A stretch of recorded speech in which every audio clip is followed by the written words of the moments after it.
आगे अरमान जैसे ही बाहर आया, उसकी आंखें हैरानी से फैल गईं, क्योंकि रौनक अपनी बच्ची को हाथ में लिए दबे पांव वहां से बाहर की ओर जा रही थी। अब रौनक को बच्ची को ले जाते हुए देखकर अरमान की आंखें हैरानी से बड़ी हो गई थीं और वह तुरंत ही तेज आवाज में दहाड़ा, रुक जाओ।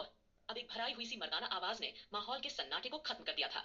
अब जैसे ही अरमान की तेज आवाज रौनक के कानों में पड़ी, तो रौनक ने डर के मारे अपना थूक गटक लिया था और वह पूरी तरह से सहम गई थी, क्योंकि अरमान की आवाज हवा में किसी धारदार चाकू जैसी गूंज रही थी। अरमान की आवाज सुनकर आस्था भी जाग गई, साथ ही साथ अहान और पूरा का पूरा परिवार पूरी तरह से जाग गया था। वहीं अरमान की आवाज इतनी तेज थी कि नन्हा सा अंश भी डर के मारे रोने लगा था, इसलिए अहान उसे चुप कराते हुए फटाफट से हॉल में लेकर गया था। उस समय अरमान रौनक को ऐसे घूर रहा था जैसे उसे कच्चा ही चबा जाएगा। ठीक उसी समय आहान अंश को साथ में लेकर जैसे ही वहां आया, तो उसने देखा कि रौनक बच्ची को साथ में लिए खड़ी है, जिससे वह पूरी तरह कंफ्यूज हो गया। तभी दादाजी घबराते हुए बोले, अरमान बेटा, तू इतनी रात में इतना तेज क्यों चिल्ला रहा है? क्या हुआ है? और ये रौनक, बिटिया को तो आराम करना चाहिए था, ये यहाँ इस वक्त क्या कर रही है? वहीं आस्था भी सवालिया नजरों से रौनक को टकटकी लगाए देख रही थी। रौनक की आंखों से लगातार झरझर आंसू बह रहे थे, लेकिन उसने अभी तक किसी से कुछ नहीं कहा था। वहीं आहान भी अब खुद को रोक नहीं पाया और तुरंत ही अंश को अपनी गोद में लिए रौनक के सामने आकर खड़ा हो गया और कंफ्यूज होते हुए पूछा, रौनक, तुम इतनी रात में यहाँ क्या कर रही हो? क्या हुआ है? ठीक उसी वक्त अरमान ने रौनक की ओर इशारा किया और हल्की नाराजगी से कहा, मैंने देखा कि ये लड़की प्रिंसेस को गोद में लेकर यहाँ से बाहर जा रही थी। ये कहते हुए अरमान की आवाज पूरी तरह से अंगारे बरसा रही थी। ऐसा लग रहा था जैसे उसकी मौजूदगी से ही हवा में किसी रहस्य की गूंज उठ गई हो। अरमान के मुंह से निकले उन शब्दों ने सभी को सदमे में डाल दिया था। वही आहान की हालत उस समय ऐसी थी जैसे कांटों तो खून नहीं निकले। रौनक के इस हरकत के कारण आहान के पूरे शरीर के रोंगटे खड़े हो गए थे। उसकी दोनों आंखें हैरानी से पूरी तरह से फैल गई थी। उसके चेहरे पर हैरानी ही हैरानी नजर आ रही थी। रौनक की आंखें भर आई और उसने कुछ नहीं कहा, बस सिर झुका लिया। उसी वक्त राधिका, रश्मि, वंशिका और आस्था तुरंत आगे आए और रौनक को संभालने लगे। तभी रश्मि ने कुछ झिझकते हुए रौनक से पूछा, क्या बात है बेटा, तुम इतनी रात को कहाँ जा रही थी? क्या हो गया तुम्हें? सब ठीक तो है ना? वहीं नानी माँ की आंखें भी चिंता से भर आई थीं। मामले की गंभीरता को समझते हुए उन्होंने खुद के इमोशंस को संभाला और घबराई आवाज में चिंतित होकर पूछा, बताओ ना बिटिया, क्या हुआ तुम्हें? जब से तुम हॉस्पिटल से लौटी हो तब से तुम काफी खोई खोई सी लग रही हो। हम समझ नहीं पा रहे हैं, आखिर तुम्हारे मन में क्या चल रहा है? बताओ ना बिटिया, क्या बात है? वही दादाजी के माथे पर चिंता की लकीरें उभर आई और वो रौनक से ये सवाल पूछने से खुद को रोक नहीं पाए। क्या बात है बेटा? क्या तुम्हें यहाँ कोई परेशानी है? सब लोग अलग अलग तरीके से रौनक से सवाल पूछते जा रहे थे, लेकिन आहान एकदम पत्थर की तरह जम गया था, मानो जैसे उसकी पूरी दुनिया रूक सी गई हो। सबके उलझन भरे सवाल सुनकर रौनक की धड़कनें तेज हो गईं। उसके दिल में इमोशन का जबरदस्त तूफान मचा हुआ था। उसे ऐसा लगा मानो जैसे किसी ने उसकी दुखती रग पर हाथ रख दिया हो। रौनक यह सब दबाव और सदमा झेल नहीं पाई और दर्द भरी आवाज में चिल्लाई, बस कीजिए आप लोग, बस कीजिए। मैं अच्छी तरह से जानती हूँ कि आप सब मुझसे बहुत प्यार करते हैं, मुझे बहुत चाहते हैं, लेकिन जिस शख्स की वजह से मेरा इस घर से रिश्ता है, जिसे मुझसे प्यार करना चाहिए, वह तो मेरा ध्यान ही नहीं रखता। उसे तो मेरी और मेरी बेटी की कोई परवाह ही नहीं है। जब से मेरी बेटी इस दुनिया में आई है, तब से आहा ने एक बार भी मुझसे ये नहीं कहा कि उसे बेटी चाहिए थी। कहीं ना कहीं मैं जानती थी कि उसे हमेशा से ही बेटा चाहिए था, ताकि वह उसे अंश के जैसे चैंपियन बना सके। क्या उसने एक बार भी खुशी खुशी अपनी बेटी को गोद में लेने की कोशिश की है? क्या उसने एक बार भी अपनी बेटी को लाड दुलार किया है? नहीं ना। फिर थोड़ा रुककर रौनक ने रोते हुए अपनी बात जारी रखी, जब मेरी बेटी हुई तब मैं समझ गई कि आहान मुझे एक ना एक दिन छोड़ देगा, और इससे पहले कि आहान मुझे छोड़ दे, उससे पहले मैं खुद उसे छोड़कर यहाँ से दूर चली जाऊंगी और अपनी बेटी का पालन पोषण मैं अकेले कर लूंगी। जिस तरह से मेरी माँ ने मेरा किया था, उसी तरह मैं भी अपनी बेटी को पाल पोस कर बड़ा करूंगी। ये कहते हुए रौनक की आंसुओं से भरी लबालब आंखें सुर्ख लाल हो चुकी थीं, जिनमें गुस्से और नाराजगी के अलावा और कुछ दिखाई नहीं दे रहा था। रौनक किसी भी हालत में अपनी बेटी के साथ ये नाइंसाफी बर्दाश्त नहीं करने वाली थी। उसने रोते हुए आहान के प्रति अपने दिल की सारी भड़ास निकाल दी थी। रौनक के शब्द किसी धमाके की तरह थे, जिसे सुनकर आहान का दिल पसलियां तोड़कर बाहर आने को बेताब होने लगा था। सबके चेहरे हैरत में डूब गए थे। कोई कुछ बोलने की सिचुएशन में नहीं था। रौनक के इन शब्दों ने वहां के माहौल को और भी बिगाड़ कर रख दिया था। अरमान ज्यादा देर तक खड़ा नहीं रह पाया और वह सोफे पर बैठ गया। आस्था उसकी बगल में खड़ी हो गई। ध्रुव ने अंश को गोद में ले लिया था। आस्था ने आहान को देखते हुए पूछा, आहान भैया, ये रौनक क्या कह रही है? और वैसे भी पिछले कुछ दिनों से हमने भी ये नोटिस किया है कि आप कुछ बदले बदले से लग रहे हैं। जब से आपकी बेटी हुई है, तब से आपने एक बार भी अपनी खुशी जाहिर नहीं की है। क्या वाकई आप सच में अपनी बेटी से नाखुश हैं? आखिर ये सब हो क्या रहा है? जवाब दीजिए भैया। इस पर सुमित और आकाश भी आगे आए और रूखेपन से आहान को फटकारने लगे। हाँ, हम भी कुछ दिनों से तेरा अजीब सा बर्ताव देख रहे हैं। आखिर तेरे दिमाग में चल क्या रहा है? हाँ, आहान का दिमाग उस समय जैसे चलना बंद हो गया था। उसके दिमाग में इस समय एक ही चीज चल रही थी, डर, डर और सिर्फ डर। उसकी नजरें सिर्फ रौनक और अपनी नवजात बेटी पर ही टिकी हुई थी। मगर आहान का चुप रहना ध्रुव के मूड को और खराब कर गया, और ये बात अब ध्रुव को गुस्सा दिला गई और उसने अंश को अपनी गोद में से सीधे आकाश की गोद में थमा दिया था और अपनी नजरें आहान की ओर घुमाई। उसने अपने दोनों हाथों का इस्तेमाल करते हुए आहान के कंधों को झकझोर दिया और गुस्से से भरकर बोला, आहान, मुझे सच में तुझसे यह उम्मीद नहीं थी। आखिरकार तुझे हो क्या गया है? हाँ बोल, जवाब दे मुझे। तू ऐसा कैसे कर सकता है? तू इतना गिर गया है कि तुझे अपनी बेटी के जन्म को लेकर कोई खुश नहीं है? हाँ, क्या तुझे हम लोगों की खुशी दिखाई नहीं देती? वही आहान का ध्यान पूरी तरह से रौनक पर ही था। बाकी बातों पर उसका कोई ध्यान ही नहीं था, क्योंकि उसका मन कहीं और भटक रहा था। लेकिन धूम्र की आवाज ने अचानक से उसका ध्यान अपनी ओर खींच लिया था। धूम्र के कठोर शब्द सुनकर आहान का चेहरा गुस्से से लाल हो गया। तभी उसे ऐसा लगा जैसे कि उसने अपना आपा खो दिया हो, और अगले ही पल एक करारे थप्पड़ ने धूर को दिन में तारे दिखा दिए थे। और आहान की नजरें अनजाने में तीखी हो गई और वह जवाब में चिल्लाया, जस्ट शट अप, वह मेरी बेटी है। आहान गुनगुन सिंघानिया नाम है उसका। सभी लोग जो आहान पर अब तक सवालों की बौछार कर रहे थे, अगले ही पल धूर को देखकर थोड़ी देर के लिए सन्न रह गए। सभी की आंखें सदमे से चौड़ी हो गईं। सभी के चेहरे पर ऐसे एक्सप्रेशन थे जैसे कुछ समझ नहीं पा रहे। यहाँ हुआ तो हुआ क्या? वही आहान की आखिरी लाइन सुनते ही ध्रुव के होठों पर एक मुस्कान थिरक उठी थी। एक गहरी सांस लेकर उसने अपने दिल और दिमाग पर हावी होती नर्वसनेस को शांत करने की कोशिश की। वही आहान धीरे और हल्के कदमों से सीधा रौनक के सामने जाकर खड़ा हो गया था। सिचुएशन को भांपते हुए रश्मि ने आगे बढ़कर रौनक की गोद से उसकी बेटी को ले लिया था। और तभी आहान सीधा घुटनों के बल बैठ गया और अचानक रोने लगा। उसके कांपते कंधे उसकी पूरी तरह टूट चुकी हालत को बयां कर रहे थे। आहान को इस तरह रौनक के सामने घुटनों पर बैठकर रोता हुआ देखकर सबकी आंखें नम हो गई थी। रौनक को अचानक ऐसा लगा जैसे उसका दिल उसकी छाती से बाहर आ जाएगा। आहान को अपने सामने इस तरह रोते हुए देखना उसके लिए उसकी जिंदगी का सबसे भयानक और दर्दनाक मंजर था। तभी आहान ने आह भरी और बुझी हुई आवाज में अचानक से कहा, मैं बाप बनने को लेकर बहुत ज्यादा एक्साइटेड था, बहुत खुश था। मुझे लगा था कि जिस तरह अरमान भाई को अंश हुआ है, मारिया दीदी को उनका बेटा हुआ है, उसी तरह मेरा भी बेटा आएगा और मैं उसके साथ भी वैसे ही खेलूंगा जैसे इनके साथ खेला करता हूँ। लेकिन जब मुझे पता चला कि मुझे बेटी हुई है, तब मैं एकदम फ्रोजन हो गया। और उस वक्त मैं कुछ समझ ही नहीं पाया कि मैं अपने एक्सप्रेशन और अपने इमोशंस कैसे जाहिर करूं। मैंने अपने बेटे को लेकर तो अपने मन में कई सारे प्लान बना लिए थे, लेकिन अपनी बेटी को लेकर कोई प्लान बनाए ही नहीं थे। और जब कान्हा जी ने मुझे बेटी दे दी, तो मुझे अचानक ऐसा लगा जैसे मुझे दुनिया की सारी खुशियां मिल गई हो, जिसे मैं न तो जुबान से कह सकता हूँ और न ही अपनी फीलिंग से जाहिर कर सकता हूँ। मुझे उस वक्त ऐसा लगा जैसे कि मैं अचानक बड़ा हो गया हूँ। अब तक मैं इस घर का छोटा बेटा बना रहा। मैंने सबको हंसाया, रुलाया और खूब मौज मस्ती की। पर जब मेरी बेटी हुई, तब पहली बार मुझे एहसास हुआ कि असल में बड़े होने जिम्मेदारी क्या होती है। मैंने कभी अपनी माँ को नहीं देखा। मेरी दुनिया तो दादाजी और अरमान भाई तक ही सीमित थी। अरमान भाई की वजह से कभी कोई औरत हमारे घर में नहीं आई। घर में कोई औरत थी ही नहीं। हाँ, कोलाज में मैं लड़कियों के साथ थोड़ा बहुत फ्लर्ट कर लेता था, लेकिन किसी भी लड़की से प्यार करने की हिम्मत नहीं कर पाया, क्योंकि अरमान भाई को वो पसंद नहीं था। इसलिए मैंने कभी कोई गर्लफ्रेंड भी नहीं बनाई, न ही मैंने किसी लड़की को अपनी दोस्त बनाया। सिर्फ ध्रुव मेरा दोस्त था, और आकाश भाई, सुमित भाई, जिनकी मैं अपने भाई की तरह इज्जत करता हूँ। लेकिन जब से आस्था भाभी अरमान भाई की जिंदगी में आई है, तब से उन्होंने घर का सारा माहौल ही बदल दिया है। घर में भाभी का प्यार क्या होता है, पहली बार समझ आया। उन्होंने पहली बार हमें घर का बना खाना खिलाया, और अरमान भाई धीरे धीरे बदलने लगे। भाई भी भाभी को टूटकर चाहने लगे थे। मेरी जिंदगी में औरत के तौर पर सबसे पहले आस्था भाभी आई, फिर रश्मि दीदी, और फिर तुम आई, रौनक। और फिर मैं तुमसे गहरी मोहब्बत कर बैठा, मैं खुद नहीं जान पाया कैसे। और अब जब मेरी जिंदगी में एक और लड़की आई है जो कि मेरी अपनी बेटी है, तो मैं चाहकर भी अपनी फीलिंग एक्सप्रेस नहीं कर पाया। मेरी कभी कोई बहन नहीं थी, और मैंने कभी किसी माँ का प्यार नहीं देखा। जिम्मेदारी क्या होती है इसका मुझे बिल्कुल भी एहसास नहीं था। और जब मैंने मेरी बेटी को देखा, तो मुझे ऐसा लगा जैसे मुझे नई जिंदगी मिल गई, जीने की नई वजह मिल गई। तब मुझे लगा कि मेरी जिम्मेदारियां शुरू हो गई हैं, और अब मुझे अपनी बेटी को एक अच्छी जिंदगी देनी है, उसे दुनिया की हर खुशी देनी है, और उसे इस दुनिया में सबसे सुरक्षित रखना है। और इसी वजह से मैं मैच्योर बनने लगा। लेकिन इस कशमकश में मैं अपनी फीलिंग जाहिर नहीं कर पाया, और तुमने और बाकी सबने मेरे इमोशंस को गलत समझ लिया। आहान के शब्द ऐसे थे मानो जैसे कोई बच्चा शिकायत कर रहा हो, जिसे सुनकर सब लोग पूरी तरह से चौंक गए थे। आस्था की आंखों से भी आंसू बेकाबू होकर बहने लगे थे। वह खुद को कंट्रोल नहीं कर पाई और सीधा आहान के पास जाकर उसके कंधों को पकड़कर उसे उठाया और उसके आंसू पोंछते हुए कोमलता से बोली, आहान भैया, आप इस घर की मुस्कुराहट हैं, इस घर की जान है। जब से आपने इस तरह का साइलेंट बिहेवियर करना शुरू किया है, तब से इस घर की मुस्कुराहट ही गायब हो गई। हम सबको लगा कि आप अपनी बेटी होने की वजह से नाखुश हैं, और इसलिए आप इस तरह बिहेव कर रहे हैं। रौनक भी इसी वजह से इनसिक्योर हो गई थी, क्योंकि बचपन में उसके पिता ने भी उसकी माँ को इसलिए छोड़ दिया था क्योंकि उन्होंने भी एक बेटी जन्म दिया था। उसे लगा कि शायद आप भी।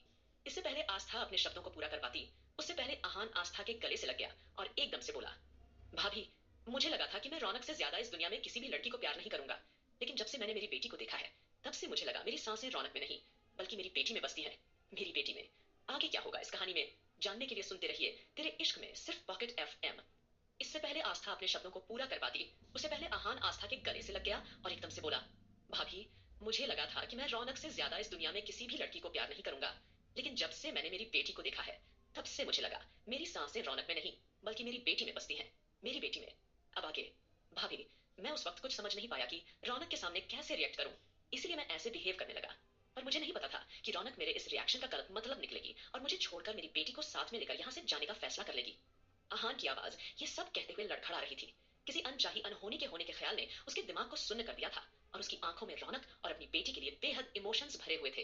अब जैसे ही रौनक ने आहान के मुंह से यह शब्द सुने, तो वैसे ही उसके दिल में जमा हुआ गुस्सा अचानक छट गया। उसे अब अपनी हरकत पर पछतावा हो रहा था।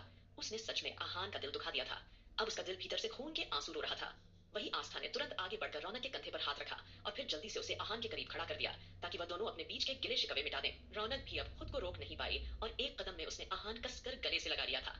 अब उसके दिमाग में चल रहे कंफ्यूजन और डाउट खत्म हो गए थे, और अगले ही पल उसका दिल पूरी तरह हल्का फुल्का हो गया था और उसने आहान के कंधे पर सिर रखकर बुरी तरह से रोना शुरू कर दिया था।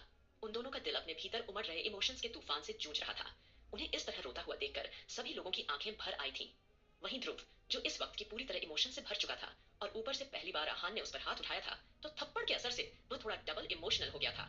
रौनक को रोते हुए देखकर नानी माँ आस्था के कानों में धीरे से फुसफुसाई, बेटा, रौनक बिटिया का इस हालत में ज्यादा देर तक रोना बिल्कुल भी ठीक नहीं है। उसकी आंखें पूरी तरह से खराब हो जाएंगी, क्योंकि इस वक्त उसका शरीर काफी कच्चा है। अभी उसने बच्चे को जन्म दिया है। नानी माँ की इस बात पर आस्था का चेहरा हल्का सा बदला। उसने तुरंत ही रौनक और चिंतित होकर देखा। जल्दी से उसने सिचुएशन संभालते हुए रश्मि को कुछ इशारा किया। रश्मि ने तुरंत आगे बढ़कर रौनक को चंचलता से सहलाया और उसे चुप कराते हुए बोली, शांत हो जाओ रौनक।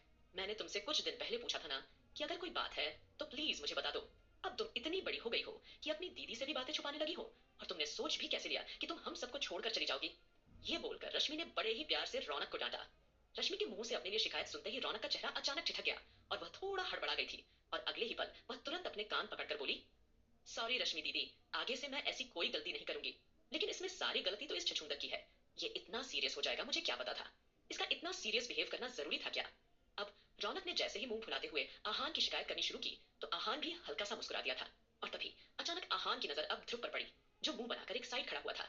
अब जल्दी से आहान ध्रुव के पास गया और हिचकिचाते हुए बोला, सॉरी यार, गलती से तुझ पर हाथ उठा दिया। I am so sorry. इस पर ध्रुव मुंह बनाते हुए बोला, जस्ट शट अप। तुझे कुछ समझ में नहीं आता क्या? तू पागल हो गया था क्या? हमें तो हंसता खेलता मुस्कुराता हुआ आहान पसंद है, समझा? और अब बंद करिए अपना सीरियसनेस वाला चैप्टर। एक और बात, तू अपनी बेटी को बॉक्सर बना, रेसर बना, जो चाहे मर्जी वो बना। तेरी बेटी भी सब कुछ बन सकती है, समझ गया ना? और सुन, मैं तो उसे डॉक्टर ही बनाऊंगा, समझा? ध्रुव की इस बात पर आहान मुस्कुरा दिया और एकदम से एक्साइटेड होकर बोला, हाँ बिल्कुल, मेरी बेटी एक शहजादी है, शहजादी, और मैं उसे एक प्रिंसेस की तरह ही पालूंगा। आहान के कहे शब्दों को सुनकर सभी की मुस्कान और गहरी हो गई। उसे खुश देखकर उन सबकी आंखों की चमक 1000 गुना बढ़ गई थी। तभी ध्रुव ने आंखों से उसे कुछ इशारा किया, जिससे आहान कुछ असमंजस में पड़ गया। तभी आहान ने अपने आसपास नजर दौड़ाई, तो उसने देखा कि सभी की पलकें भींगी हुई थी। आहान ने मन ही मन खुद से शिकायत की। आज उसकी वजह से घर के सभी लोगों के आंखों में आंसू थे। उसे वहां के माहौल तनाव महसूस हो रहा था। इसलिए देर न करते हुए आहान ने रूठने का नाटक किया और रौनक के सामने जाकर खड़ा हो गया और एकदम से उसे घूरते हुए बोला, ए हवा, हवाई, तुम्हारी हिम्मत कैसे हुई ये सोचने की? तुम मुझे छोड़कर चली जाओगी और साथ में मेरी प्रिंसेस को भी अगवा करके लेकर जाओगी? कोई है? पकड़ो इसे। ये हवा हवाई मेरे बच्चे को किडनैप करके लेकर जाना चाहती है और मेरी बेटी को मुझसे दूर करना चाहती है। मैं आज इसे नहीं छोड़ूंगा। इतना बोलकर आहान ने इमोशनल होने का नाटक किया और रौनक पर झपटते हुए उसके बालों पर टूट पड़ा और उसके बालों को खींचने का दिखावा करने लगा।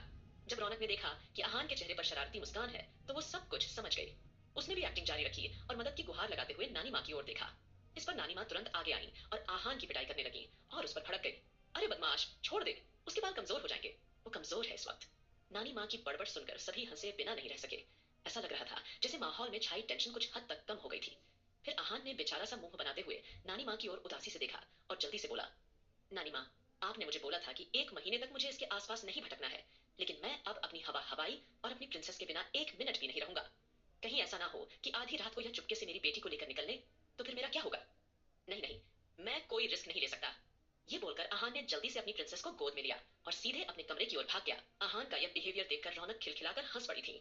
रौनक के लिए तो यह जैसे मन मांगी मुराद पूरी होने जैसा था। वह मन ही मन ठहाके लगा रही थी। वाकई में उसकी खुशी का कोई ठिकाना नहीं था, क्योंकि आज उसके दिल का सबसे बड़ा बोझ जो उतर गया था।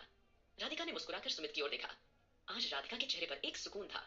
ये सुकून इसीलिए था क्योंकि आज दिन में रश्मि राधिका को उसके पूरे ट्रीटमेंट और चेकअप के लिए हॉस्पिटल लेकर गई थी, और वही पता चला था कि राधिका चाहे तो बच्चा कंसीव कर सकती है, वो माँ भी बन सकती है। हाँ, प्रेगनेंसी में थोड़ी कॉम्प्लिकेशन होगी, लेकिन आज कल डॉक्टर के पास हर इलाज मौजूद है। ये सुनकर सभी लोग बहुत खुश हो गए थे। राधिका ने भावुक होते हुए रश्मि को गले से लगा लिया और उसने ये बात सुमित को भी बता दी थी। सभी की आंखों में एक जबरदस्त चमक थी और अगले ही पल उनके चेहरे से परेशानी गायब हो चुकी थी। अरमान ने कहीं ना कहीं राहत की सांस ली। उसके दिल की धड़कन अब थोड़ी थोड़ी नॉर्मल हो गई थी। अपने हंसते खेलते परिवार को एक साथ देखकर मानो जैसे अरमान के बेचैन दिल को बहुत सुकून मिल रहा था। इस सुकून का एहसास उसे पहली बार हो रहा था कि परिवार में रहने का सुख क्या होता है। वह आज इसे महसूस कर रहा था। उसे डर था कहीं वो इमोशंस की इस लहर में बह न जाए, इसीलिए उसने खुद को संभाला। बिना कुछ बोले सीधे अपने कमरे की ओर चल पड़ा। असल में उसका इरादा चुपचाप वहां से निकलने का था, और वैसे भी काफी रात हो चुकी थी। सभी लोग धीरे धीरे अपने कमरों में चले गए थे। अब दूसरी ओर संजना अपने घर में गुस्से से भरी बैठी थी, और इस वक्त उसके सामने वसुंधरा और वीर पूरी तरह घबराए हुए बैठे थे। जी हाँ, वसुंधरा और वीर कहीं और नहीं बल्कि संजना के घर पर ही थे। संजना उन्हें अपने साथ सीधे घर ले आई थी। आज संजना की अरमान के सामने खूब बेइज्जती हुई थी। इस वक्त वह गुस्से में पागल हो गई थी। यह शेरनी के मुंह से शिकार छीनने जैसा था, और अब वो अपना सारा गुस्सा, सारी फ्रस्ट्रेशन वसुंधरा और वीर पर उतार रही थी। वसुंधरा और वीर की हालत काफी खराब थी। उनका चेहरा ऐसा था मानो उनकी पूरी दुनिया ही बर्बाद हो गई हो। उनका दिल धक सा रह गया था। वीर ने सोचा था कि संजना के साथ रहने से उसकी सारी समस्याएं खत्म हो जाएंगी, पर उसे क्या पता था कि संजना अपने गुस्से और नफरत की आग में आज उनके साथ इतना कठोर व्यवहार करेगी। उसने घर का सारा सामान तोड़ फोड़ कर रख दिया था, साथ ही वीर की धमाकेदार धुलाई भी कर दी थी। वीर की आंखों में गुस्सा था, पर वो बेबस था। उसे अपने दादाजी और अभिमान की याद आने लगी थी। वो सोच रहा था कि सिंघानिया मैंशन में रहना उसके लिए कितना बेहतर था, लेकिन उनकी लालच में सब बर्बाद हो चुका था। वसुंधरा का खोया हुआ प्यार भी अभिमान के करीब जाते हुए थोड़ा लौटा था, लेकिन उसने अपनी जिंदगी में इतनी गलतियां कर दी थी कि जिसकी कोई माफी नहीं थी। उसने अरमान की सारी जमीन जायदाद भी अपने नाम करवाने की कोशिश की थी, ताकि उस मेंशन में उसे नौकरों की तरह न रहना पड़े, लेकिन उसका इरादा कभी किसी को घर से निकालने का नहीं था। किसी अनचाही अनहोनी के होने के ख्याल ने उनके दिमाग को सुन्न कर दिया था। अब संजना वसुंधरा को गुस्से से घूरते हुए बोली, मैं कुछ नहीं जानती। अब मेरी बात ध्यान से सुनो। पहले मैंने सोचा था कि मैं आस्था के पति के साथ रिश्ता कायम करूंगी और उसे अपने सामने तड़पते हुए देखूंगी, लेकिन अब मेरा इरादा बदल चुका है। भले ही राजवीर ने मुझे मना कर दिया हो कुछ भी करने से, लेकिन मैं इस तरह से हाथ पर हाथ रखकर नहीं बैठ सकती हूँ, और इसीलिए मैंने डिसीजन लिया है कि अब तुम दोनों मेरा हथियार बनोगे। अब तुम दोनों सिंघानिया मैंशन में जाओगे और वहां जाकर आस्था को खत्म कर दोगे। अब जैसे ही वसुंधरा ने यह सुना तो वैसे उसकी आंखें पूरी तरह हैरत से भर गई थीं।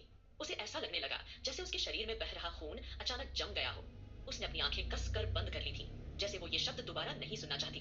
क्योंकि कितनी ही दिनों तक वह सिंघानिया मैंशन में रही थी, लेकिन नानी माँ, रौनक, रश्मि, सभी ने मिलकर उसे हर तरह से परेशान किया था, हर तरह से काम लिया था। लेकिन आस्था, आस्था ने हमेशा इस बात का एहतियात रखा था कि वसुंधरा ने उसके पति को जन्म दिया था, तो वह चाहकर भी कभी उसके साथ कुछ गलत व्यवहार नहीं कर पाई थी। फिलहाल जैसे ही उसे पता चला कि संजना आस्था की जान लेना चाहती है, तो वसुंधरा की आंखें डर और हैरानी से फटने को आ गई थी, और वह घबराई आवाज में बोली, लेकिन मैं उसकी जान कैसे ले सकती हूँ? और वैसे भी सिंघानिया मैंशन वाले हमें घर में बिल्कुल भी घुसने नहीं देंगे। वे नहीं चाहते कि हम उनके आसपास भी भटकें, और अगर मैं वहां जाऊंगी तो उन्हें जरूर मुझ पर शक हो जाएगा, और अगर मैं पकड़ी गई तो फिर लेने के देने पड़ सकते हैं। वसुंधरा ने यह बात सुझाव की तरह नहीं बल्कि फैसले की तरह कही थी, जिसे सुनकर संजना अचानक एक रहस्यमयी हंसी हंसते हुए बोली, मैं अच्छी तरह से जानती हूँ कि आस्था की जान किस तरह से लेनी है। वह मैं तुम्हें बाद में बताऊंगी। फिलहाल मैंने अपना दूसरा प्लान ऑलरेडी तैयार कर लिया है, और कल के कल ही मैं आस्था को अपने रास्ते से हटाने का इंतजाम कर चुकी हूँ। लेकिन अगर इस बार भी आस्था मेरे वार से बच जाएगी, तो तुम्हें आस्था को अपनी ममता के जाल में बहला फुसलाकर उसे खत्म करना होगा, और इसमें तुम्हारी मदद करेगा तुम्हारा यह निखट्टू बेटा वीर। उसके मुंह से ये जहरीली बातें सुनकर वीर और वसुंधरा दोनों एक दूसरे को अविश्वास से देखने लगे थे, और उनकी घबराहट और दिल की धड़कनें डबल डबल स्पीड से चलने लगी थी। वही संजना तो अपना फरमाना सुनाकर गुस्से में पैर पटकते हुए वहां से अपने कमरे में चली गई थी।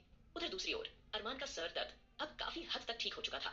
वह मन ही मन इस गहरी सोच में डूबा हुआ था कि याददाश्त जाने के बाद जब उसने नानी माँ को धक्का दिया था, तब किस तरह आस्था ने उस पर हाथ उठाया था, और किस तरह से वह आस्था को बात बात पर बेइज्जत किया करता था, और कैसे आस्था बिना डरे डटकर उसका सामना किया करती थी। आज आहान की बातें सुनकर अरमान का दिल अजीब सा हो रहा था। उसे ऐसा लग रहा था जैसे उसके सीने में कोई नगाड़े बजा रहा हो। उसका दिमाग सवालों से भरा हुआ था। वो सोच रहा था, क्या वाकई ये लड़की मेरे परिवार के लिए इतनी ज्यादा अहमियत रखती है? अरमान के चेहरे पर उलझन भरे एक्सप्रेशन दिखाई दे रहे थे। ऐसा लग रहा था जैसे उसके दिमाग में एक साथ कई सारे ख्याल आ रहे थे।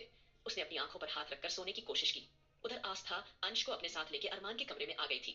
वैसे भी वो आहान को अंश नहीं देना चाहती थी, क्योंकि उसे लगा था अब आहान को रौनक और अपनी बेटी के साथ वक्त बिताना चाहिए। आगे क्या होगा इस कहानी में, जानने के लिए सुनते रहिए तेरे इश्क में, सिर्फ पॉकेट एफएम पर। आस्था अंश को अपने साथ लेके अरमान के कमरे में आ गई थी। वैसे भी वो आहान को अंश नहीं देना चाहती थी, क्योंकि उसे लगा था अब आहान को रौनक और अपनी बेटी के साथ वक्त बिताना चाहिए। अब आगे, वह काफी रात हो चुकी थी। उसने एक नजर अरमान पर डाली, जो अब भी गुमसुम सा था। अरमान अपनी बाजू पर हाथ रखकर लेटा हुआ था और सोने की कोशिश कर रहा था। अरमान को बेचैन देखकर आस्था की आईब्रो सिकुड़ गई। अगले ही पल उसे नानी माँ का समझाई हुई बातें याद आ गई। उसे अब अपने पति का और भी अच्छी तरह से ध्यान रखना होगा। याददाश्त खोने के बाद अरमान को कैसा लग रहा होगा, ये बात आस्था अच्छी तरह समझ रही थी।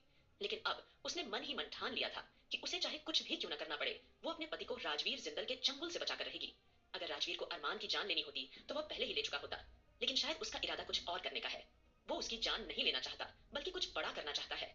वैसे भी उसके लिए किसी इंसान की जान लेना मामूली बात थी, लेकिन अब चाहे कुछ भी हो, वो अपने पति की जिंदगी के साथ इस तरह का खिलवाड़ नहीं होने देना नहीं चाहती थी। वो अच्छी तरह समझ रही थी कि इस वक्त उसका पति खुद से ही एक अलग जंग लड़ रहा है।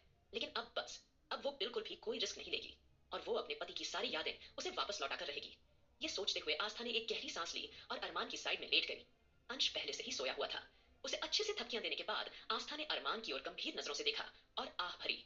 क्या बात है मिस्टर सिंघानिया, अगर आपको नींद नहीं आ रही है तो आप इस तरह सोने की एक्टिंग क्यों कर रहे हैं? आस्था के मुंह से यह सवाल सुनते ही अरमान पूरी तरह चौंक गया। उसने अपनी बाजू पर से हाथ हटाया और आस्था को आश्चर्य से देखकर गहरी मगर धीमी आवाज में पूछा, तुम्हें कैसे पता चला मैं जागा हुआ हूँ? कौन हो तुम? क्या सच में तुम पहले मेरे लिए मेरी जिंदगी का इतना इंपॉर्टेंट हिस्सा थी? तुम्हें मेरे इमोशंस के बारे में कैसे पता चल जाता है? तुम मेरे हर चीज का सही सही अंदाजा कैसे लगा लेती हो? अरमान का पूछा हुआ सवाल सुनकर आस्था के चेहरे पर एक प्यारी सी मुस्कान उभर आई। उसने उसका हाथ पकड़ा और उसे उठाते हुए बोली, आइए मिस्टर सिंघानिया।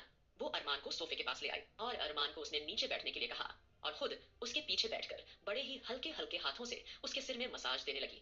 फिर हल्की सी मुस्कुराहट के साथ बोली, हम जानते हैं मिस्टर सिंघानिया, इस वक्त आपके दिलो दिमाग में कितने ही सारे सवाल चल रहे होंगे, लेकिन हम चाहते हैं कि आप बिल्कुल भी अपने दिमाग में पर जोर न डालें। आपको अपने आप को बिल्कुल भी स्ट्रेस नहीं देना है। मैं जानती हूँ कि इस वक्त आप किन हालातों से गुजर रहे हैं। आपके बीवी, बच्चे, सब कुछ होते हुए भी आपकी जिंदगी आपको अंधकार में डूबी हुई लग रही है। आपकी बीवी होते हुए भी आप मुझे अपनी बीवी तक नहीं मान रहे। लेकिन ट्रस्ट मी मिस्टर सिंघानिया, आप बस मुझे थोड़ा सा वक्त दे दीजिए। मैं आपसे वादा करती हूँ, बहुत जल्द मैं आपकी यादें आपको लौटा कर रहूंगी, चाहे आपकी यादें खोजने के लिए मुझे कुछ भी क्यों ना करना पड़े। आस्था धीरे धीरे अरमान से बातें कर रही थी, साथ ही उसके सिर पर हल्के हल्के हाथों से मसाज भी कर रही थी। अब अरमान, जिसे आस्था का स्पर्श बहुत ही ज्यादा अच्छा लग रहा था और उसे बहुत सुकून मिल रहा था, अचानक आस्था की इस तरह की बातें सुनकर उसे अजीब सा लगने लगा। वो मन ही मन सोचने लगा, ये मुझे क्या हो गया है? मैं इस लड़की की बातें इतनी गौर से कैसे सुन सकता हूँ? इस लड़की की हिम्मत कैसे हुई मुझसे इस तरह बेपरवाही से बात करने की? कहीं ना कहीं अरमान एक बार फिर अपने मन में अपनी अकड़ को आगे ला रहा था। लेकिन तब उसे आस्था की भर्राई आवाज सुनाई दी, आपको पता है, जब आपकी यादें एक बार फिर वापस आ जाएंगी तो आप फिर से हमारे प्यारे पतिदेव बन जाएंगे, जो हमें एक बार फिर से ढेर सारा प्यार करेंगे। इतना प्यार कि आपके प्यार से हम इरिटेट हो जाएंगे, लेकिन आप फिर भी हमें प्यार करना बंद नहीं करेंगे। आप एक बार फिर मासूम से बच्चे बन जाएंगे और फिर से खड़ूस सिंघानिया भी बन जाएंगे और हमसे ढेर सारी बातें करना चाहेंगे। जो आपके दिल में है वो आप हमसे बेझिझक बोलते जाएंगे। आस्था के दिल में जो आ रहा था वही बोलती जा रही थी। हालांकि उसके चेहरे पर मुस्कान थी, लेकिन अंदर ही अंदर वो काफी परेशान थी। वहीं अरमान कुछ देर तक तो आस्था की बातें एंजॉय करता रहा, लेकिन फिर अचानक कुछ सोचकर वो उठ खड़ा हुआ और फिर एकदम से आस्था का हाथ झटकते हुए बोला, मुझे नहीं पता क्या सच है क्या झूठ है, लेकिन मैं इतना जरूर जानता हूँ कि अरमान सिंघानिया ने कभी किसी औरत को अपनी जिंदगी पर हावी होने नहीं दिया है। मुझे पूरा यकीन है कि तुम ही ने मेरे साथ कुछ ना कुछ गड़बड़ की होगी। तुम एक करोड़पति परिवार की बेटी हो, लेकिन मैं ये बात कभी मान ही नहीं सकता कि तुम मेरी जिंदगी में बिना किसी लालच के आई होंगी। अरमान के शब्द आस्था के कानों में ऐसे पड़ रहे थे जैसे किसी ने उसके सर पर बम फोड़ दिया हो। आस्था की शक्ल उस वक्त ऐसी थी जैसे उसकी आत्मा रो रही हो। उसका दिमाग जैसे झटके पर झटके खा रहा था। कहाँ तो वो अपना पूरा दिल एक बार फिर अरमान के सामने खोल कर रख देना चाहती थी, लेकिन अब जैसे ही अरमान ने एक बार फिर इस तरह की इरिटेटिंग बातें करना शुरू कर दिया तो तंग आकर आस्था ने अपने माथे पर हाथ मार लिया।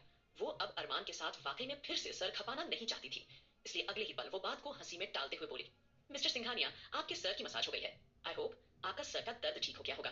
अब आप जाइए और जाकर आराम कीजिए। वैसे भी काफी रात हो चुकी है। आई होप आपको अच्छी नींद आएगी।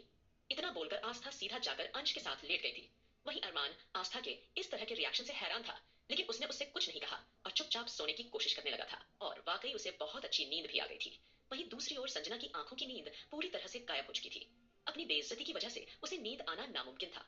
वो कितनी ही बार अपनी सोच में आस्था को खौफनाक मौत दे चुकी थी और इसीलिए उसने एक डेंजर स्टेप भी उठा लिया था। वो जानती थी कि अरमान सिंघानिया आस्था को लेकर ऑफिस जरूर आएगा और जिस वक्त वो आस्था पर हमला करना चाहती थी उस वक्त वह अरमान को उससे दूर रखना चाहती थी, ताकि अरमान किसी भी तरह से आस्था की मदद ना कर सके। इसीलिए उसने हर बार की तरह जल्द ही कुछ मीटिंग्स वगैरह अरेंज कर दी थी और अरमान को सारे नोटिफिकेशन भेज दिए थे ताकि उसे सुबह सुबह जल्द से जल्द ऑफिस आना पड़े। वो जानती थी कि अरमान अपने काम को लेकर कितना ज्यादा सीरियस है। अगली सुबह संजना की मीटिंग्स डिटेल्स अरमान को मिल चुकी थी और उसने एक नजर सोती हुई आस्था और अंश को देखा तो उसका दिल नहीं किया कि वो उन्हें उठा दे। इसीलिए वो सीधा तैयार होकर फटाफट बाहर आया और आकाश की ओर देखते हुए एकदम से बोला, मेरी कुछ इंपॉर्टेंट मीटिंग्स है तो इसलिए मैं जल्दी जा रहा हूँ।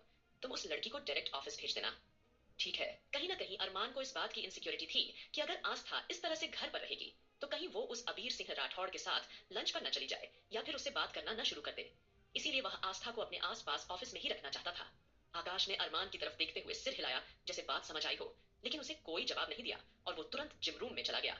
वहीं अरमान के जाने के थोड़ी देर बाद आकाश, जिसने जिम रूम में जाने का नाटक किया था, वह फटाफट से सबको ग्रुप मैसेज कर देता है और एक बार फिर से सभी लोग स्टडी रूम में जमा हो गए थे। लेकिन इस बार आस्था को कानो कान खबर नहीं थी। क्योंकि सभी लड़कों ने डिसाइड किया था कि वह घर की किसी भी लेडीज को इस मामले में इन्वॉल्व नहीं करेंगे। और वैसे भी घर में काफी कुछ हो गया था, तो इसीलिए वह सिर्फ और सिर्फ खुद के बलबूते पर यह सारा प्लान एग्जीक्यूट करना चाहते थे, जिसके लिए जल्दी वह सबसे पहले रॉकी को मोहरा बनाएंगे, रॉकी का पीछा करेंगे और फिर राजवीर के डार्क विला तक पहुंचेंगे। भले ही आहान ने उन्हें डार्क विला का एड्रेस दे दिया हो, लेकिन वह सब एक बार सारी सिचुएशन अपने हिसाब से समझना चाहते थे कि वहां कितने लोग मौजूद हैं और वहां का माहौल कैसा है। ये सब जानने के लिए आकाश, सुमित, साथ ही साथ ध्रुव, अबीर और अविनाश भी वहां मौजूद थे।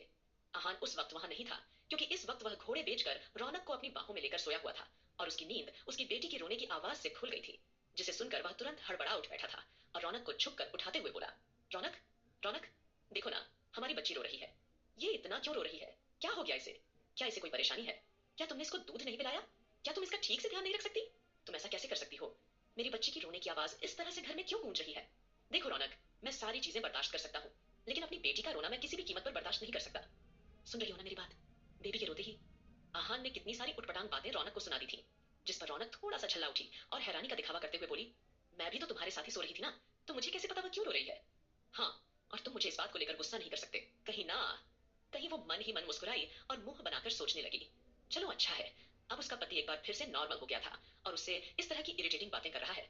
फिर वह आगे बढ़कर अपनी बच्ची को गोद में ले लेती है और बड़े ही प्यार से उसे होल्ड करके शांत कराने लगती है। वही आहान अपनी बेटी को प्यार से निहार रहा था, क्योंकि उसकी बेटी हूबहू उसके जैसे दिखती थी। उसकी आंखें ही नहीं, उन दोनों के नाक और होंठ भी एक दूसरे काफी मिलते जुलते थे। आहान ने जल्दी से अपनी बच्ची को एक मॉर्निंग किस कर दिया और धीमी आवाज में अपनी बच्ची से कहा, गुड मॉर्निंग प्रिंसेस। आज के बाद पापा के सारे मॉर्निंग किस सिर्फ और सिर्फ अपनी प्रिंसेस के लिए होंगे। जिस पर रौनक ने मुंह बना लिया और अगले ही पल धीरे से फुसफुसाई, ये क्या बोल रहे हो तुम? क्या तुम्हें किसी ने नहीं बताया कि छोटे बच्चों को किस नहीं करते? उन्हें इन्फेक्शन हो सकता है। रौनक के मुंह से इस तरह की बातें सुनकर आहान की हालत थोड़ी ऑकवर्ड सी हो गई थी और उसकी आंखें आश्चर्य से चौड़ी हो गई, जैसे उसने कोई अनोखी बात सुन ली है। उसने तुरंत अपने हाथों को अच्छे से क्लीन किया और अपनी बेटी को कुछ सेकंड तक गौर से देखा, फिर गंभीर आवाज में रौनक से बोला, देखो, अब जब तुम मेरी बेबी को छुओगी ना, तो तुम्हें भी अपने हाथ क्लीन करने होंगे। मैं नहीं चाहता कि इतना सा भी इन्फेक्शन मेरी बेबी के आसपास जाए। और मैंने जो किस किया उसके लिए सॉरी सॉरी डार्लिंग, मैंने आपको गलती से किस किया। अब मैं आपको नजदीक से किस नहीं करूंगा, लेकिन मैं आपको दूर से तो किस कर सकता हूँ, और दूर से किस करने पर मुझे कोई नहीं रोक सकता। यह बोलकर आहान ने जल्दी से दूर से कितने सारे फ्लाइंग किस अपनी प्रिंसेस को दे दिए थे। तभी अचानक उसकी नजर फोन की फ्लैशलाइट पर पड़ी और उसने देखा कि यह आधे घंटे पहले का ग्रुप मैसेज था। यह देखकर वह थोड़ा हैरान हुआ और फटाफट रौनक को बच्चे का ख्याल रखने को कहकर सीधे स्टडी रूम में चला गया था। वहीं आकाश बोला, आस्था भाभी अभी सो रही होंगी और अरमान भी आज जल्दी ही ऑफिस के लिए निकल चुका है, तो ये हमारे लिए अच्छा मौका है। हमें देर नहीं करनी चाहिए, हमें आज ही उस राजवीर जिंदल का पता लगाना होगा। इस पर अविनाश बेचैन होकर फिक्र जताता है। राजवीर जिंदल अरमान से मिल चुका है और उसने संजना को भी अपने इस खेल में शामिल कर लिया है, और वो संजना को अरमान के करीब भेजना चाहता है। और अरमान को किसी और के साथ देखकर मेरी बहन को बहुत तकलीफ होगी।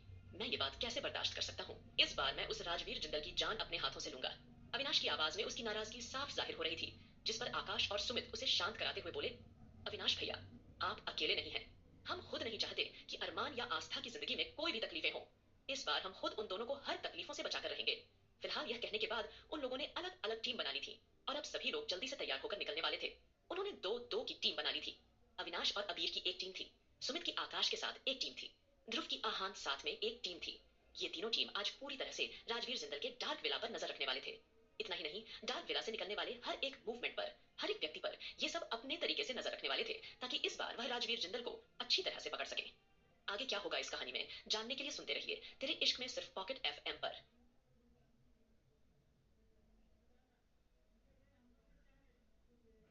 सभी के दिलों में आज एक अलग ही तरह का जोश और जज्बा था। सभी लोग काफी ज्यादा एक्टिव लग रहे थे और कुछ कर गुजरने का साहस उनके चेहरों पर साफ साफ दिखाई दे रहा था। फिलहाल सभी लोग जल्दी ही तैयार होकर डाइनिंग टेबल पर पहुंच चुके थे। तब तक रश्मि और राधिका ने मिलकर सभी लड़कों के लिए नाश्ता भी बना दिया था, क्योंकि आकाश के उठते ही रश्मि जाग गई थी और वह समझ चुकी थी कि आज यह लोग कुछ ना कुछ बड़ा करने वाले हैं। उसने जानबूझकर किसी से कुछ नहीं पूछा और हंसी खुशी सबको नाश्ता कराने के बाद वह दोनों बेफिक्र हो गई थी। उनके जाने के बाद आस्था, जिसकी आंख खुल चुकी थी, उसने अरमान को अपने साइड में नपाकर मुंह बनाया और फिर फटाफट अंश को तैयार करके सीधा नीचे आ गई। नीचे आकर उसने यहाँ वहां देखते हुए रश्मि और राधिका से पूछा, राधिका दीदी, आज घर इतना खाली खाली क्यों लग रहा है? सब लोग कहाँ गए हैं? तब तक नानी माँ, दादी जी और अभिमान जी भी वहां आ गए थे। नानी माँ वहां आते ही अंश को गोद में ले लेती हैं और दादाजी भी अंश के साथ प्यार से बात करने लग जाते हैं। रश्मि ने आंखों ही आंखों में इशारे से आस्था को कुछ बताने की कोशिश की थी, लेकिन दादाजी, नानी माँ और अभिमान जी के वहां मौजूद होने पर वह उसे ठीक से कुछ बता नहीं आस्था की तरफ इशारा करते हुए फोन की ओर देखा। आस्था ने तुरंत अपना फोन उठाया तो रश्मि ने तुरंत मैसेज टाइप करके उसे भेज दिया। सभी लोग कुछ जरूरी इंफॉर्मेशन कलेक्ट करने के लिए बाहर गए हैं और अरमान भी आज ऑफिस जल्दी चला गया है। इस मैसेज को पढ़कर आस्था की आंखें शौक से फैल गई थी। उसके माथे पर परेशानी की लकीरें उभर आई। उसने नाखुश होकर सोचा, क्या वाकई मिस्टर सिंघानिया ऑफिस चले गए हैं? लेकिन वहां तो संजना मौजूद है। नहीं नहीं, मैं उस संजना के साथ अरमान जी को बिल्कुल भी अकेला नहीं छोड़ सकती। क्या पता वो चुड़ैल फिर से मेरे अरमान जी को कोई नया वायरस या ड्रग्स दे दे। मैं अरमान जी की हेल्थ को लेकर इतना बड़ा रिस्क नहीं ले सकती। मुझे फटाफट ऑफिस जाना होगा। राधिका आस्था का चेहरा पढ़ते हुए एकदम से बोली, हमें पता था कि तुम ऑफिस जाओगी, इसलिए हमने पहले ही तुम्हारा ब्रेकफास्ट बना दिया है। फटाफट खाओ और डू नॉट वरी, अंश का ध्यान हम रख लेंगे। इस पर आस्था हल्का सा मुस्कुराई और फटाफट से ब्रेकफास्ट करके मारिया के कमरे में आ गई। उसने देखा कि मारिया आज पूरी तरह से अपने कपड़े बदल चुकी थी।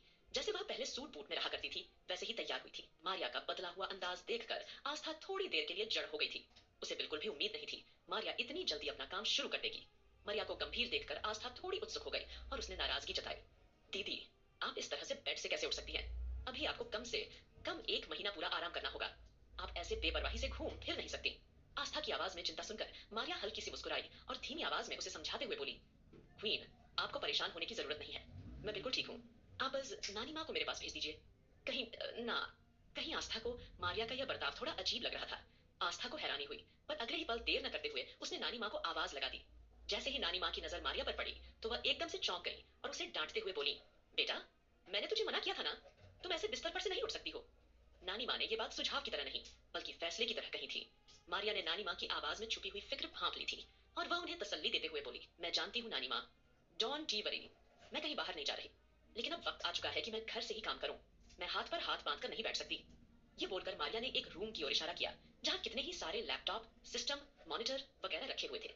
यह देखकर आस्था एकदम से दंग रह गई। उसके दिल और दिमाग में सवालों की आंधी थी। उसने मारिया का हाथ थामते हुए दबी हुई आवाज में पूछा, दीदी यह सब स्क्रीन पर क्या चल रहा है? आप क्या करने वाली हैं? आस्था का सवाल सुनते ही मारिया के एक्सप्रेशन बदल गए और वह रहस्यमयी तरीके से मुस्कुराई और कॉन्फिडेंटली बोली, राजवीर जिंदल पर वे लोग उसके घर के सामने से नजर रखेंगे और मैं उस पर डिजिटल तरीके से नजर रखूंगी। मारिया का जवाब सुनकर आस्था को आश्चर्य हुआ और उसकी आंखों में खुशी चमकने लगी। वो मन ही मन एक्साइटेड हुई। उसने मारिया से कहा, अब राजवीर जिंदल की खैर नहीं। फिलहाल नानी माँ मारिया के बेटे को भी संभालने लगी थी। तब तक रौनक भी अपनी बेटी को लेकर नीचे आ गई थी। उसने अपनी बेटी नानी माँ को देते हुए कहा, नानी माँ इसे संभालिए, पता ही नहीं ये कब बातें करेगी, कब बोलेगी, कैसे बताएगी कि इसे क्या खाना है, क्या पहनना है। पता नहीं मैं इसकी बातें कब समझूंगी। मुझे कुछ समझ नहीं आ रहा, मैं इसके साथ क्या करूं? रौनक के उस सवाल पर नानी माँ हल्का सा मुस्कुराई और कोमल आवाज उसे समझाते हुए बोली, तुम परेशान मत हो, हम है ना। हम तुम्हें पहले बच्चों की मसाज करना सिखाएंगे, फिर उन्हें कब भूख लगेगी और वह कब रोएगी सब बताएंगे। चलो आ जाओ। ये कहकर वो अंश को लेकर हॉल में चली आई थी। वहीं अंश दोनों छोटे छोटे बच्चों को देखकर बहुत एक्साइटेड हो रहा था। कभी वो अपनी छोटी बहन के साथ खेल रहा था, कभी अपने भाई के साथ, और बहुत खिलखिलाकर हंस रहा था। अभिमान जी और दादाजी दोनों को ये नजारा बहुत खूबसूरत लग रहा था। ऐसा लग रहा था मानो जैसे उनके दिल में सुकून सा खुल गया हो। तब तक राधिका और रश्मि ने भी बच्चों की मसाज के लिए ऑयल रेडी कर दिया था और वो नानी माँ और रौनक को कंपनी देने के लिए एक साथ बैठ गई थी। अब रश्मि राधिका का घर पर ही एक अलग तरह का ट्रीटमेंट कर रही थी। उसे पूरी उम्मीद थी कि जैसे ही राधिका के इंटरनल पार्ट्स पूरी तरह मजबूत हो जाएंगे तब वो न सिर्फ बच्चों को सकुशल जन्म दे सकेगी बल्कि एक हेल्थी और अच्छी लाइफ भी जी सकेगी। इसलिए रश्मि ने राधिका की सारी जिम्मेदारी अपने हाथों में ले ली थी। फिलहाल दूसरी ओर आस्था जल्दी तैयार होकर सबको गुड बाय कहकर ऑफिस के लिए निकल चुकी थी और इस बार वो रश्मि की स्कूटी से ऑफिस गई थी। आस्था को कार वगैरह जाना कुछ खास पसंद नहीं था। अरमान की वजह से उसके पास पहले काफी सिक्योरिटी रहती थी, लेकिन जब से अरमान की याददाश्त गई थी उसने उसकी सिक्योरिटी भी हटा दी थी। आस्था अब आजादी की सांस महसूस करती थी और देर न करते हुए वो स्कूटी से अरमान के ऑफिस की ओर रवाना हो चुकी थी। जैसे ही वो ऑफिस के करीब पहुंचने वाली थी अचानक 8 से 10 काली गाड़ियां आकर आस्था को चारों तरफ से घेर लेती हैं। ये देखकर आस्था के चेहरे पर अजीब सा एक्सप्रेशन दिखने लगा था। लेकिन तब तक कितने ही सारे हैट कैप वाले आदमी गाड़ियों से बाहर निकल आए। सबके हाथों में हॉकी स्टिक थी। मतलब साफ था कि वे आस्था की धुलाई करने के लिए वहां आए हैं। अगर उन्हें उसकी जान लेनी होती तो वे बंदूकें या धारदार हथियार लेकर आते। जाहिर था वे सिर्फ मारपीट करने इरादे से वहां आए थे।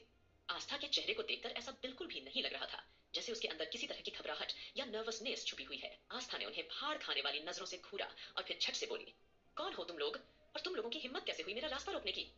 आस्था के सवाल को सुनते ही वे लोग अगले ही पल एक दूसरे को देखकर आपस में रहस्यमयी ढंग से मुस्कुराने लगे। फिर उनमें से एक लड़का आगे बढ़ा और भद्दे तरीके से बोला, अगर हमें इस लड़की के साथ मारपीट करने का ऑर्डर न मिला होता तो मैं कुछ दिनों के लिए इसके साथ खूब अय्याशी और मजे करता। देखो ना ये कितनी खूबसूरत है और जब ये बोलती है तो इसके मुंह से फूल झड़ते हैं। उसके बेशर्मी से कहे गए शब्द सुनकर अगले ही पल आस्था पारा हाई हो गया। इन शब्दों को बर्दाश्त करना उसके लिए पॉसिबल नहीं था। आखिरकार आस्था का गुस्सा भड़क उठा, लेकिन इससे पहले कि वो कुछ कहती उससे पहले अचानक एक आदमी आगे बढ़कर हॉकी स्टिक से आस्था पर वार करता देता है। वहीं दूसरी ओर ऑफिस में अरमान भले ही back to back meeting attend कर रहा था, लेकिन उसका दिल बिल्कुल वहां नहीं लग रहा था। उसे लग रहा था कि जैसे कहीं आस्था अबीर सिंह राठौड़ के साथ न चली गई हो। एक अजीब सी बेचैनी उसे घेर रही थी। उसकी नजर बार बार दरवाजे पर जाकर ठहर रही थी कि जैसे आस्था वहां पर से आने वाली है। वही संजना अरमान को बिल्कुल भी मौका नहीं दे रही थी कि वो आस्था को एक कॉल कर सके। इसी बीच अरमान के फोन पर अचानक एक नोटिफिकेशन आता है, जिसे देखते ही फौरन ही अरमान के चेहरे पर दुनिया भर का गुस्सा नजर आने लगा। उसने अपने हाथ की मुट्ठी कसकर बंद कर ली। अब देर न करते हुए वह ऑफिस से बाहर भागा। अरमान पर नजर पड़ते ही संजना बेचैन थी और कंफ्यूज भी। आखिरकार अरमान अचानक ऐसे क्यों भागा? लेकिन तब तक अरमान तेज स्पीड में भागते हुए उस लोकेशन पर पहुंच चुका था जहां आस्था को गुंडों ने घेरा हुआ था। जैसे ही वो वहां पहुंचा, उसकी हैरानी का ठिकाना नहीं रहा, क्योंकि 10 से 12 बॉडी बिल्डर लड़के जमीन पर बुरी हालत में पड़े थे। 3 से 4 लड़के अभी भी आस्था को घेरे हुए थे और आस्था उनकी धमाकेदार धुलाई कर रही थी। वो कभी उनकी हड्डियां तोड़ रही थी, कभी उनके हाथ, कभी लात से गिरा रही थी। आस्था को इस तरह से लड़ते हुए देखकर अरमान की आंखें हैरानी से चौड़ी हो गई और उसका चेहरा अजीब सा दिखाई देने लगा। उसे याद आया कि जिस दिन वह दोनों हॉस्पिटल जा रहे थे, उसने आस्था के बारे में क्या क्या उटपटांग बातें सोच लिया था। यहाँ तक कि उसने उसे डरपोक तक कह दिया था। अब उसे खुद की कही गई बात पर शर्म आ रही थी। आस्था को नाराजगी से घूरते हुए उसने अपने मन में सोचा, मैंने इस लड़की के बारे में जो सोचा था, ये तो बिल्कुल उसके उलट निकली। और उसी वक्त एक लड़का पीछे से आस्था के सर पर वार करने के लिए बढ़ रहा था। लेकिन अरमान अचानक आस्था के पीछे जाकर खड़ा हो गया और वो वार आस्था की जगह अरमान के सर पर पड़ा। ये देखकर आस्था का गुस्सा फट पड़ा। उसने आप देखा ना ताव। वो जोर से चिल्लाई, मिस्टर सिंघानिया, आप ठीक है ना? लेकिन तब तक अरमान ने अपने हाथ से उस गुंडे की गर्दन दबोच ली थी और वहीं उसकी गर्दन मरोड़ कर रखती थी। तब तक आस्था ने बचे हुए गुंडों को भी निपटा दिया था और वो हड़बड़ाकर अरमान की तरफ भागती हुई आई और उसे देखते हुए बोली, मिस्टर सिंघानिया, आप ठीक तो है ना? जिस जगह माथे से आस्था को खून निकल रहा था, उसी जगह अब अरमान को भी माथे से खून निकल रहा था, लेकिन दोनों को दर्द का कोई एहसास नहीं था। वहीं अब अरमान ने आस्था को अपने सामने खड़ा किया और अपने ही टिश्यू से उसके सर पर लगे ब्लड को साफ करने लगा था। इस पर आस्था ने अरमान से कहा कि मैं बिल्कुल ठीक हूँ, लेकिन आप यहाँ क्या कर रहे हैं? आपको कैसे पता चला कि मुझ पर इस तरह का कोई हमला हुआ है? अब जैसे ही उसके शब्द खत्म हुए, अरमान ने एक गहरी सांस ली और एकदम से कहा, मुझे नहीं पता, किसी अनजान नंबर से मुझे मैसेज आया था कि तुम पर इस तरह से हमला हुआ है, इसलिए मैं यहाँ चला आया। और शायद तुम भूल रही हो कि तुम अरमान सिंघानिया की बीवी हो और मेरे दुश्मन कब कहां और कैसे हमला कर दे, इस बात का किसी को कोई अंदाजा नहीं है। तुम्हें यह बात पता होनी चाहिए कि तुम्हें इस तरह खुलेआम घूमना फिरना नहीं चाहिए। अरमान की ये तीखी बातें सुनकर लग रहा था जैसे आस्था ने कोई बहुत बड़ा गुनाह कर दिया हो। अरमान के चेहरे पर अविश्वास के भाव साफ दिख रहे थे। वो बार बार आस्था से नजरें चुरा रहा था। उसे खुद से दूरी बनाते देख आस्था के दिल में एक बेचैनी सी हुई, लेकिन उसने कुछ नहीं कहा। जल्द ही वो दोनों ऑफिस जाने के लिए निकल पड़े। वही संजना गुस्से से इधर उधर टहल रही थी। उसके चेहरे पर ऐसे एक्सप्रेशन थे जैसे किसी ने उसकी आत्मा निकाल ली हो। इस वक्त उसका दिल दो नावों की सवारी कर रहा था। वह मन ही मन कुढ़ रही थी। ये आस्था तो काफी तेज निकली। उसने आराम से इतने सारे गुंडों को मार गिराया और उसका बाल भी बांका नहीं हुआ। आखिरकार किसी की किस्मत इतनी ज्यादा अच्छी कैसे हो सकती है? लेकिन चाहे कुछ भी हो, भले ही तुम इस बार मेरे प्लान से बच गई हो, लेकिन मेरे प्लान बी से तुम कभी भी नहीं बच पाओगी। ये सोचते हुए संजना के चेहरे पर मक्कारी भरी मुस्कुराहट थी। तब तक अरमान आस्था को लेकर ऑफिस आ गया था और ऑफिस में आकर सबसे पहले फर्स्ट एड से उसने उसके सर पर स्ट्रेचिंग कर दी थी। आस्था ने भी अरमान के सिर पर मरहम लगाया था। अरमान उसे मना करना चाहता था, लेकिन चाहकर भी वह उसे मना नहीं कर पाया। थोड़ी देर चुप्पी के बाद आस्था ने गहरी सांस ली और अरमान की ओर देखते हुए बोली, मिस्टर सिंघानिया, मेरी तबीयत आज कुछ ठीक नहीं लग रही है, तो मैं घर जाना चाहती हूँ।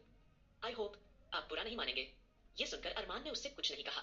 वैसे भी आस्था को चोट लगी थी, तो वो खुद चाहता था कि आज आस्था आराम करे। साथ ही साथ उसे खुद पर गुस्सा भी आ रहा था कि वो इस लड़की के साथ में इतना अच्छा व्यवहार कैसे कर सकता है। आगे क्या होगा इस कहानी में, जानने के लिए सुनते रहिए तेरे इश्क में, सिर्फ पॉकेट एफएम पर। आस्था की बात सुनकर अरमान ने उससे कुछ नहीं कहा। वैसे भी आस्था को चोट लगी थी, तो वो खुद चाहता था कि आज आस्था आराम करे। साथ ही साथ उसे खुद पर गुस्सा भी आ रहा था कि वो इस लड़की के साथ में इतना अच्छा व्यवहार कैसे कर सकता है। अब आगे। अब अरमान ने आस्था को थोड़ी अकड़ दिखाते हुए कहा, ठीक है, जाओ, लेकिन इस बार तुम मेरी कार से जाओगी और हाँ, कुछ सिक्योरिटी गार्ड्स को भी अपने साथ लेकर जाना। इस पर आस्था ने मुस्कुराकर हुए जवाब दिया, don't he worry mister Singhania, मुझे सिक्योरिटी की कोई जरूरत नहीं है। और वैसे भी मुझ पर हमला करने वालों को अब तक इस बात के बारे में तो पता चल ही गया होगा कि आस्था अरमान सिंघानिया को मारना या उस पर हमला करना खुद मुंह के बल गिरने जैसा है। ये कहकर आस्था पूरे कॉन्फिडेंस के साथ वहां से बाहर निकल गई। वही संजना आस्था को ऐसे घूर रही थी जैसे अभी उसका खून पी जाएगी। उस समय वह अपनी उंगलियां मरोड़ती रह गई थी। वाकई उसने आस्था का ऐसा रूप पहले कभी नहीं देखा था। उसके मन में कई सारे सवाल उठ रहे थे। क्या वाकई ये वही आस्था थी जो गांव में एक हल्की सी बिल्ली को देखकर भी डर जाया करती थी? और आज ये अकेले इतने बड़े बड़े गुंडे मवालियों से भीड़ गई। ये बात उसके लिए वाकई काफी स्ट्रेंज थी। उसने अपने दांत पीस लिए थे और घूर कर आस्था को जाते हुए देखा जैसे वह उसे कच्चा चबा जाएगी। दूसरी ओर आस्था इस वक्त घर नहीं बल्कि सीधा नाइट क्लब में चली गई थी। हालांकि अभी दिन का समय था। नाइट क्लब में जाकर उसने जैसे तैसे अलग कपड़े पहन लिए थे और खुद को पूरी तरह शांत करने लगी थी।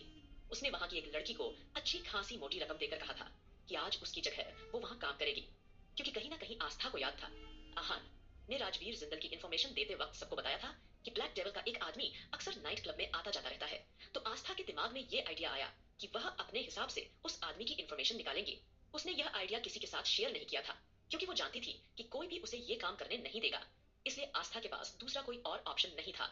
उसने मन ही मन ठान लिया था कि चाहे उसे अब अपनी जान ही क्यों ना खतरे में डालनी पड़े, वो हर हाल में राजवीर जिंदल तक पहुंच कर रहेंगी और अपने पति की यादें वापस लौटा कर रहेंगी।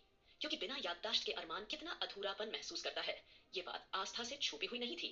भला वह उसका दर्द कैसे बर्दाश्त कर सकती थी। फिलहाल आस्था ने नाइट क्लब में जिस लड़की को छुट्टी लेने को कहा था, उसकी जगह वह खुद तैयार होकर अपॉइंट हो गई थी और वो सुबह से लेकर अब रात होने का इंतजार करने लगी थी।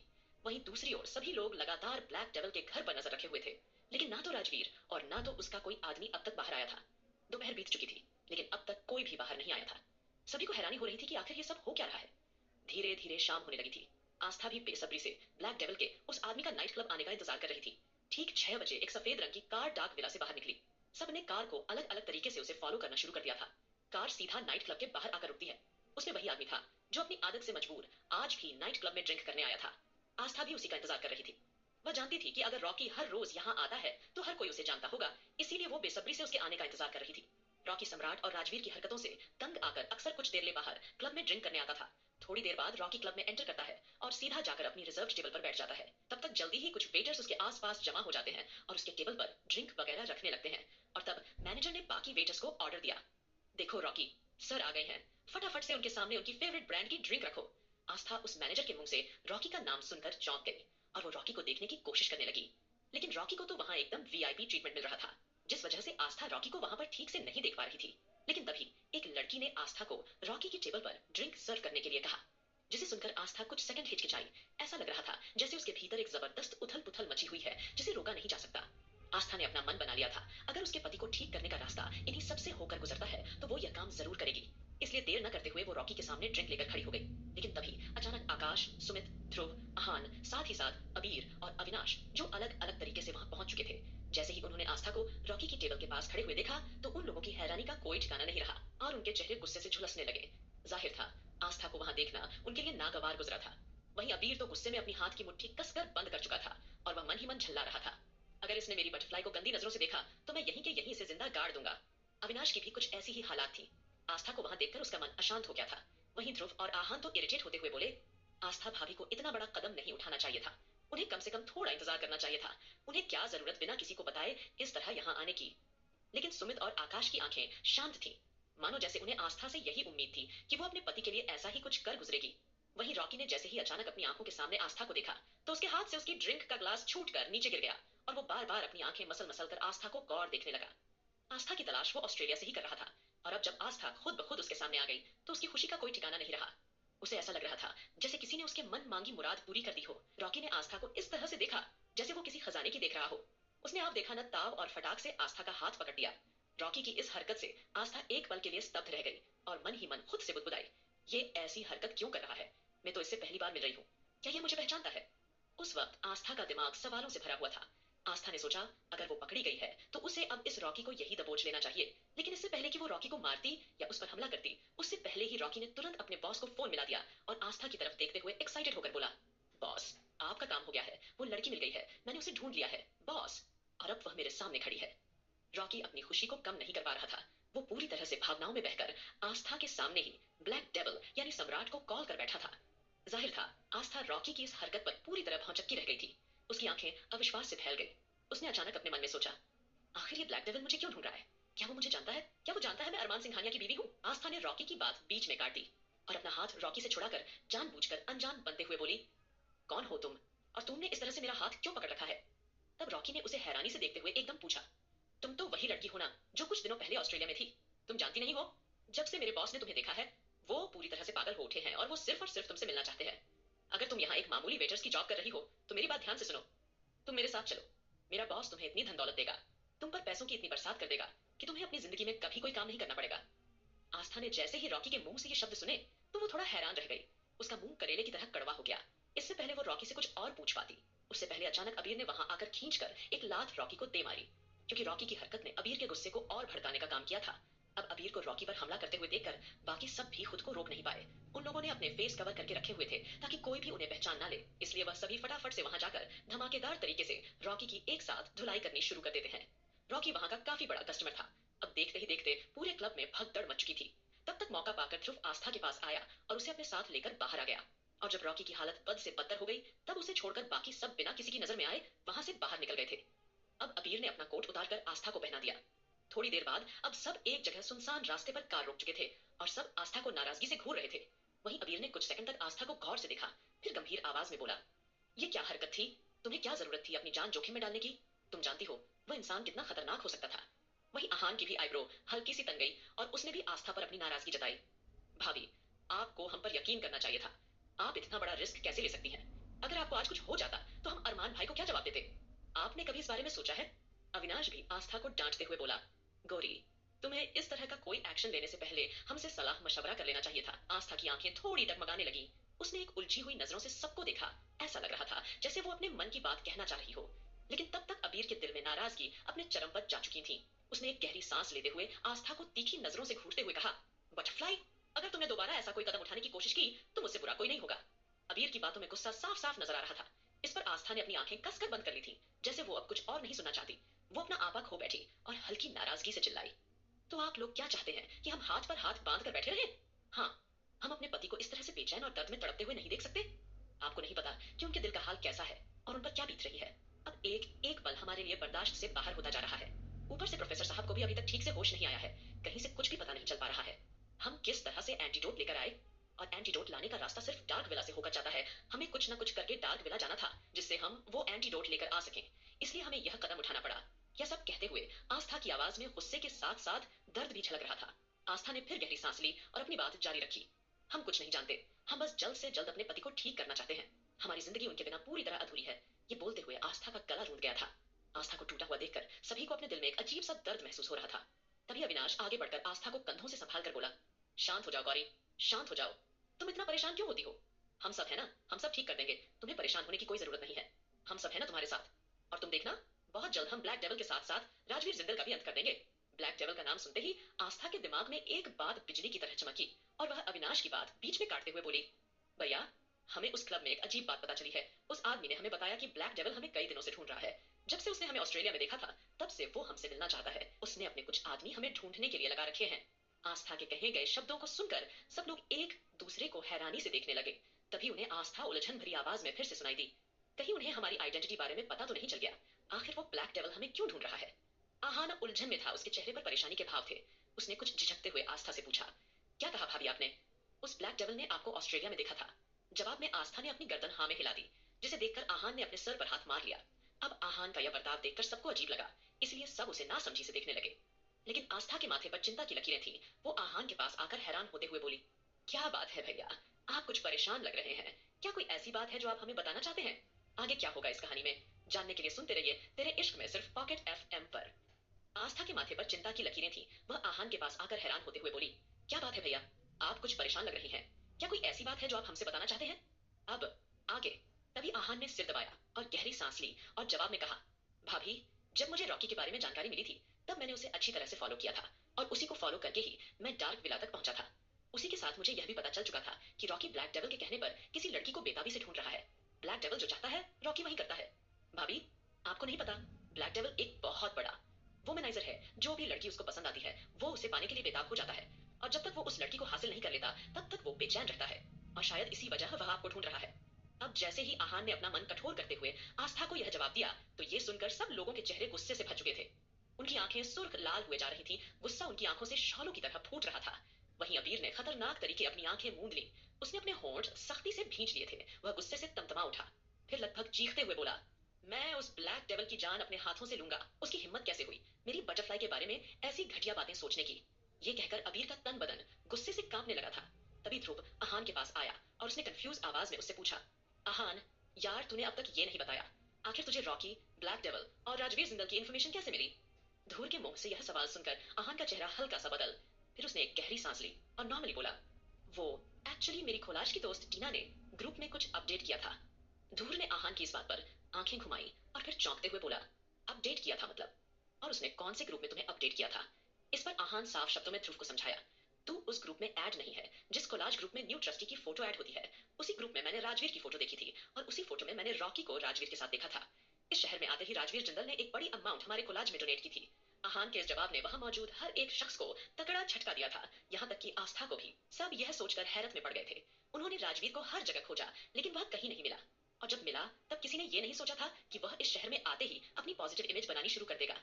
वही आस्था की आंखों में आशा की चमक दिखाई दे रही थी और तभी वो कुछ सोचते हुए फट से बोली, एक मिनट, एक मिनट, आप लोगों की बातों से हम एक बात समझ चुके हैं। ये हमारे पास अच्छा मौका है। ब्लैक डेविल से मिलने के बहाने हम उसके डार्क विला में जा सकते हैं और वहां से हम वो एंटीडोट लेकर आ सकते हैं। आस्था का सुझाव सुनकर सभी ने उसे कंफ्यूज होकर देखा, जैसे उन्होंने कुछ गलत सुन लिया हो। उस समय सभी की शक्ल ऐसी थी मानो जैसे जहर का घूंट निकल रहे हो। उनके दिलो दिमाग में इमोशन का एक जबरदस्त तूफान मचा हुआ था।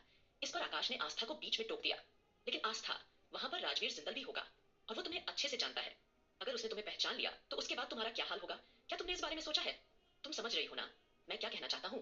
तभी अबीर ने अपनी चुप्पी तोड़ी और दबी हुई आवाज में बोला, राजवीर जिंदल हर रोज 12 बजे से लेकर 3 बजे तक विला से बाहर रहता है। आज जब हमने राजवीर जिंदल के निकलने के बाद उसका चुपके से पीछा किया, तब हमें पता चला कि वो पूरे 3 घंटे अपनी मरी हुई बीवी की कब्र पर गुजारता है और उसके साथ में उसके काफी सिक्योरिटी गार्ड्स भी होते हैं। अबीर के शब्द सुनते ही सबके एक्सप्रेशन बदल गए। आस्था अपने दिमाग के घोड़े दौड़ाने लगी। उसने बारी बारी से सबको गंभीरता से देखा और जल्दी से अपनी बात समझाने की कोशिश की। हमें ये रिस्क लेना ही होगा। हम ठीक राजवीर जिंदल के जाने के बाद उस विला एंटर में करेंगे और आप लोग बाहर से हम पर नजर रखोगे। फिर हम किसी बहाने से ब्लैक डेविल के पास जाकर उसका ध्यान भटकाएंगे और वो एंटीडोट लेकर वापस बाहर आ जाएंगे। अबीर को आस्था की आवाज में गुस्सा और बेबसी दोनों सुनाई दिए और उसका मन थोड़ी देर के लिए बेचैन हो गया और वो परेशान होकर बोला, लेकिन आस्था, मेरा मतलब है बटरफ्लाई, क्या तुम्हें लगता है कि हम तुम्हें वहां जाने की इजाजत देंगे अगर उसने तुम्हारे साथ कोई बदतमीजी करने की कोशिश की तो?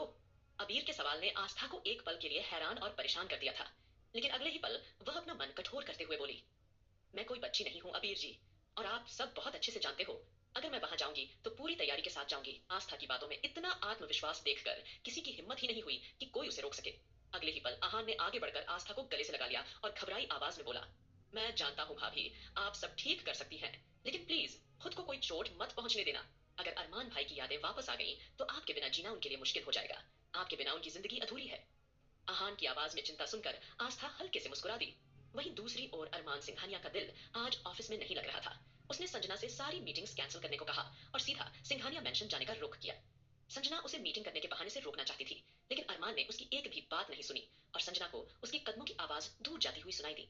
अरमान सीधा सिंघानिया मेंशन आ पहुंचा और इधर उधर आस्था को ढूंढने लगा। सिंघानिया मेंशन का हॉल पूरी तरह से खाली पड़ा हुआ था। वहां पर कोई भी नजर नहीं आ रहा था और आस्था भी अभी तक सिंघानिया मेंशन में नहीं पहुंची थी। नानी माँ को भी इस बात के बारे में कुछ खबर नहीं थी। अब अरमान को अकेला देखकर नानी माँ ने कैजुअली पूछा, अरे बिठुआ, आस्था को साथ लेकर नहीं आए? नानी माँ का सवाल अरमान के दिमाग में तीर की तरह लगा था। फिर कुछ सोचकर उसके चेहरे के एक्सप्रेशंस बनते बिगड़ते जा रहे थे। उसने नानी माँ से रूखे अंदाज में पूछा, ये आप कैसी बातें कर रही हैं? क्या वो लड़की अभी तक घर वापस नहीं आई है? जैसे ही ये शब्द अरमान के मुंह से निकले, वैसे ही नानी माँ थोड़ा सा परेशान हो गई। फौरन ही उनके कदम जहां थे वहीं पर जम से गए। उसी वक्त राधिका, रश्मि और दादाजी भी वहां आ गए। दादाजी ने अरमान के चेहरे पर एक गहरी नजर डालते हुए पूछा, बेटा, आस्था बिटिया तो तुम्हारे साथ ही ऑफिस गई थी ना? हमें कोई अंदाजा नहीं कि आस्था बिटिया घर पर वापस आई है या नहीं। और अभी तक आकाश, सुमित और बाकी सब भी घर पर वापस नहीं आए हैं। ऊपर से वो अबीर भी नहीं आया। जैसे ही अरमान ने दादाजी की बात सुनी, वैसे ही उसे ऐसा लगा जैसे उसकी पूरी दुनिया एक मिनट के लिए ठहर सी गई थी। कहीं ना कहीं उसे ऐसा लग रहा था जैसे आस्था पर फिर से किसी ने हमला तो नहीं कर दिया, क्योंकि आज आस्था पर अटैक हुआ था, इसलिए अरमान की शक की सुई वहीं आकर अटक गई थी। वो मन ही मन खुद को कोस रहा था, मुझे उसे अकेले जाने ही नहीं देना चाहिए था, यह सारी मेरी ही गलती है। अब मैं उस एंग्री बर्ड को कहाँ ढूंढूं? ठीक उसी वक्त एंजेल, जो कि मारिया और रौनक के साथ थी, वो वहां आई और हल्की स्माइल के साथ बोली, आप लोग परेशान मत होइए, आस्था अविनाश और अबीर जी के साथ है। वो सब अभी कुछ देर में पहुंचने वाले हैं। जैसे ही एंजेल ने ये कहा, वैसे ही सब लोगों ने चैन की सांस ली, क्योंकि अविनाश ने एंजेल को फोन करके पहले ही इन्फॉर्म कर दिया था कि वो सब आस्था के साथ हैं और अभी थोड़ी देर में घर पहुंच रहे हैं। जैसे ही अरमान ने ये लाइन सुनी, आस्था अबीर के साथ है, वैसे ही उसका चेहरा कठोर हो गया। फौरन ही अरमान के चेहरे पर दुनिया भर का गुस्सा नजर आने लगा और उसके दिल की जलन और नफरत और बढ़ गई। इसी बीच आकाश, सुमित अलग तरीके से वहां आए, क्योंकि उन्होंने डिसीजन लिया था कि वो लोग अलग अलग तरीके से एंट्री लेंगे ताकि किसी को कोई शक ना हो। वहीं ध्रुव, आहान और अविनाश एक साथ आते हैं और लास्ट में अबीर और आस्था वहां एक साथ पहुंचते हैं। क्योंकि टाइगर डार्क विला की निगरानी कर रहा था, इसलिए वह वहां उनके साथ नहीं आया था। जैसे ही आस्था वहां आई, वैसे ही अरमान ने उसे खा जाने वाली नजरों से घूरा। आस्था ने उस वक्त पार्टी वियर कपड़े पहने हुए थे। ये नोटिस करते ही अरमान का माथा झंझना उठा। फौरन उसके मन में शक ने डेरा जमा दिया। उसने आईब्राउ चढ़ाई और एकदम से सोचा, शायद ये लड़की इस अबीर सिंह राठौर के साथ डेट पर गई थी। और ये उसके साथ पार्टी करके आ रही है। इस वक्त अरमान का तन बदन गुस्से में जल रहा था। उन लोगों ने सिंगल एंट्री का प्लान बनाया था, लेकिन फिर भी वो अरमान के गुस्से भरी नजरों से नहीं बच सके। अरमान का चेहरा गुस्से से तमतमा हुआ था। वह फौरन आस्था के पास आया और उसके कंधे को पकड़ते हुए एकदम से बोला, तो तुम्हारा दिल ऑफिस में इसीलिए नहीं लग रहा था क्योंकि तुम मिस्टर अबीर सिंह राठौड़ के साथ पार्टी करना चाहती थी, है ना? इसी वजह से तुम्हारा ध्यान ऑफिस के काम में नहीं लग रहा था। ये बोलकर उसने गुस्से से आस्था का हाथ पकड़ा और लगभग उसे खींचते हुए कमरे में ले गया।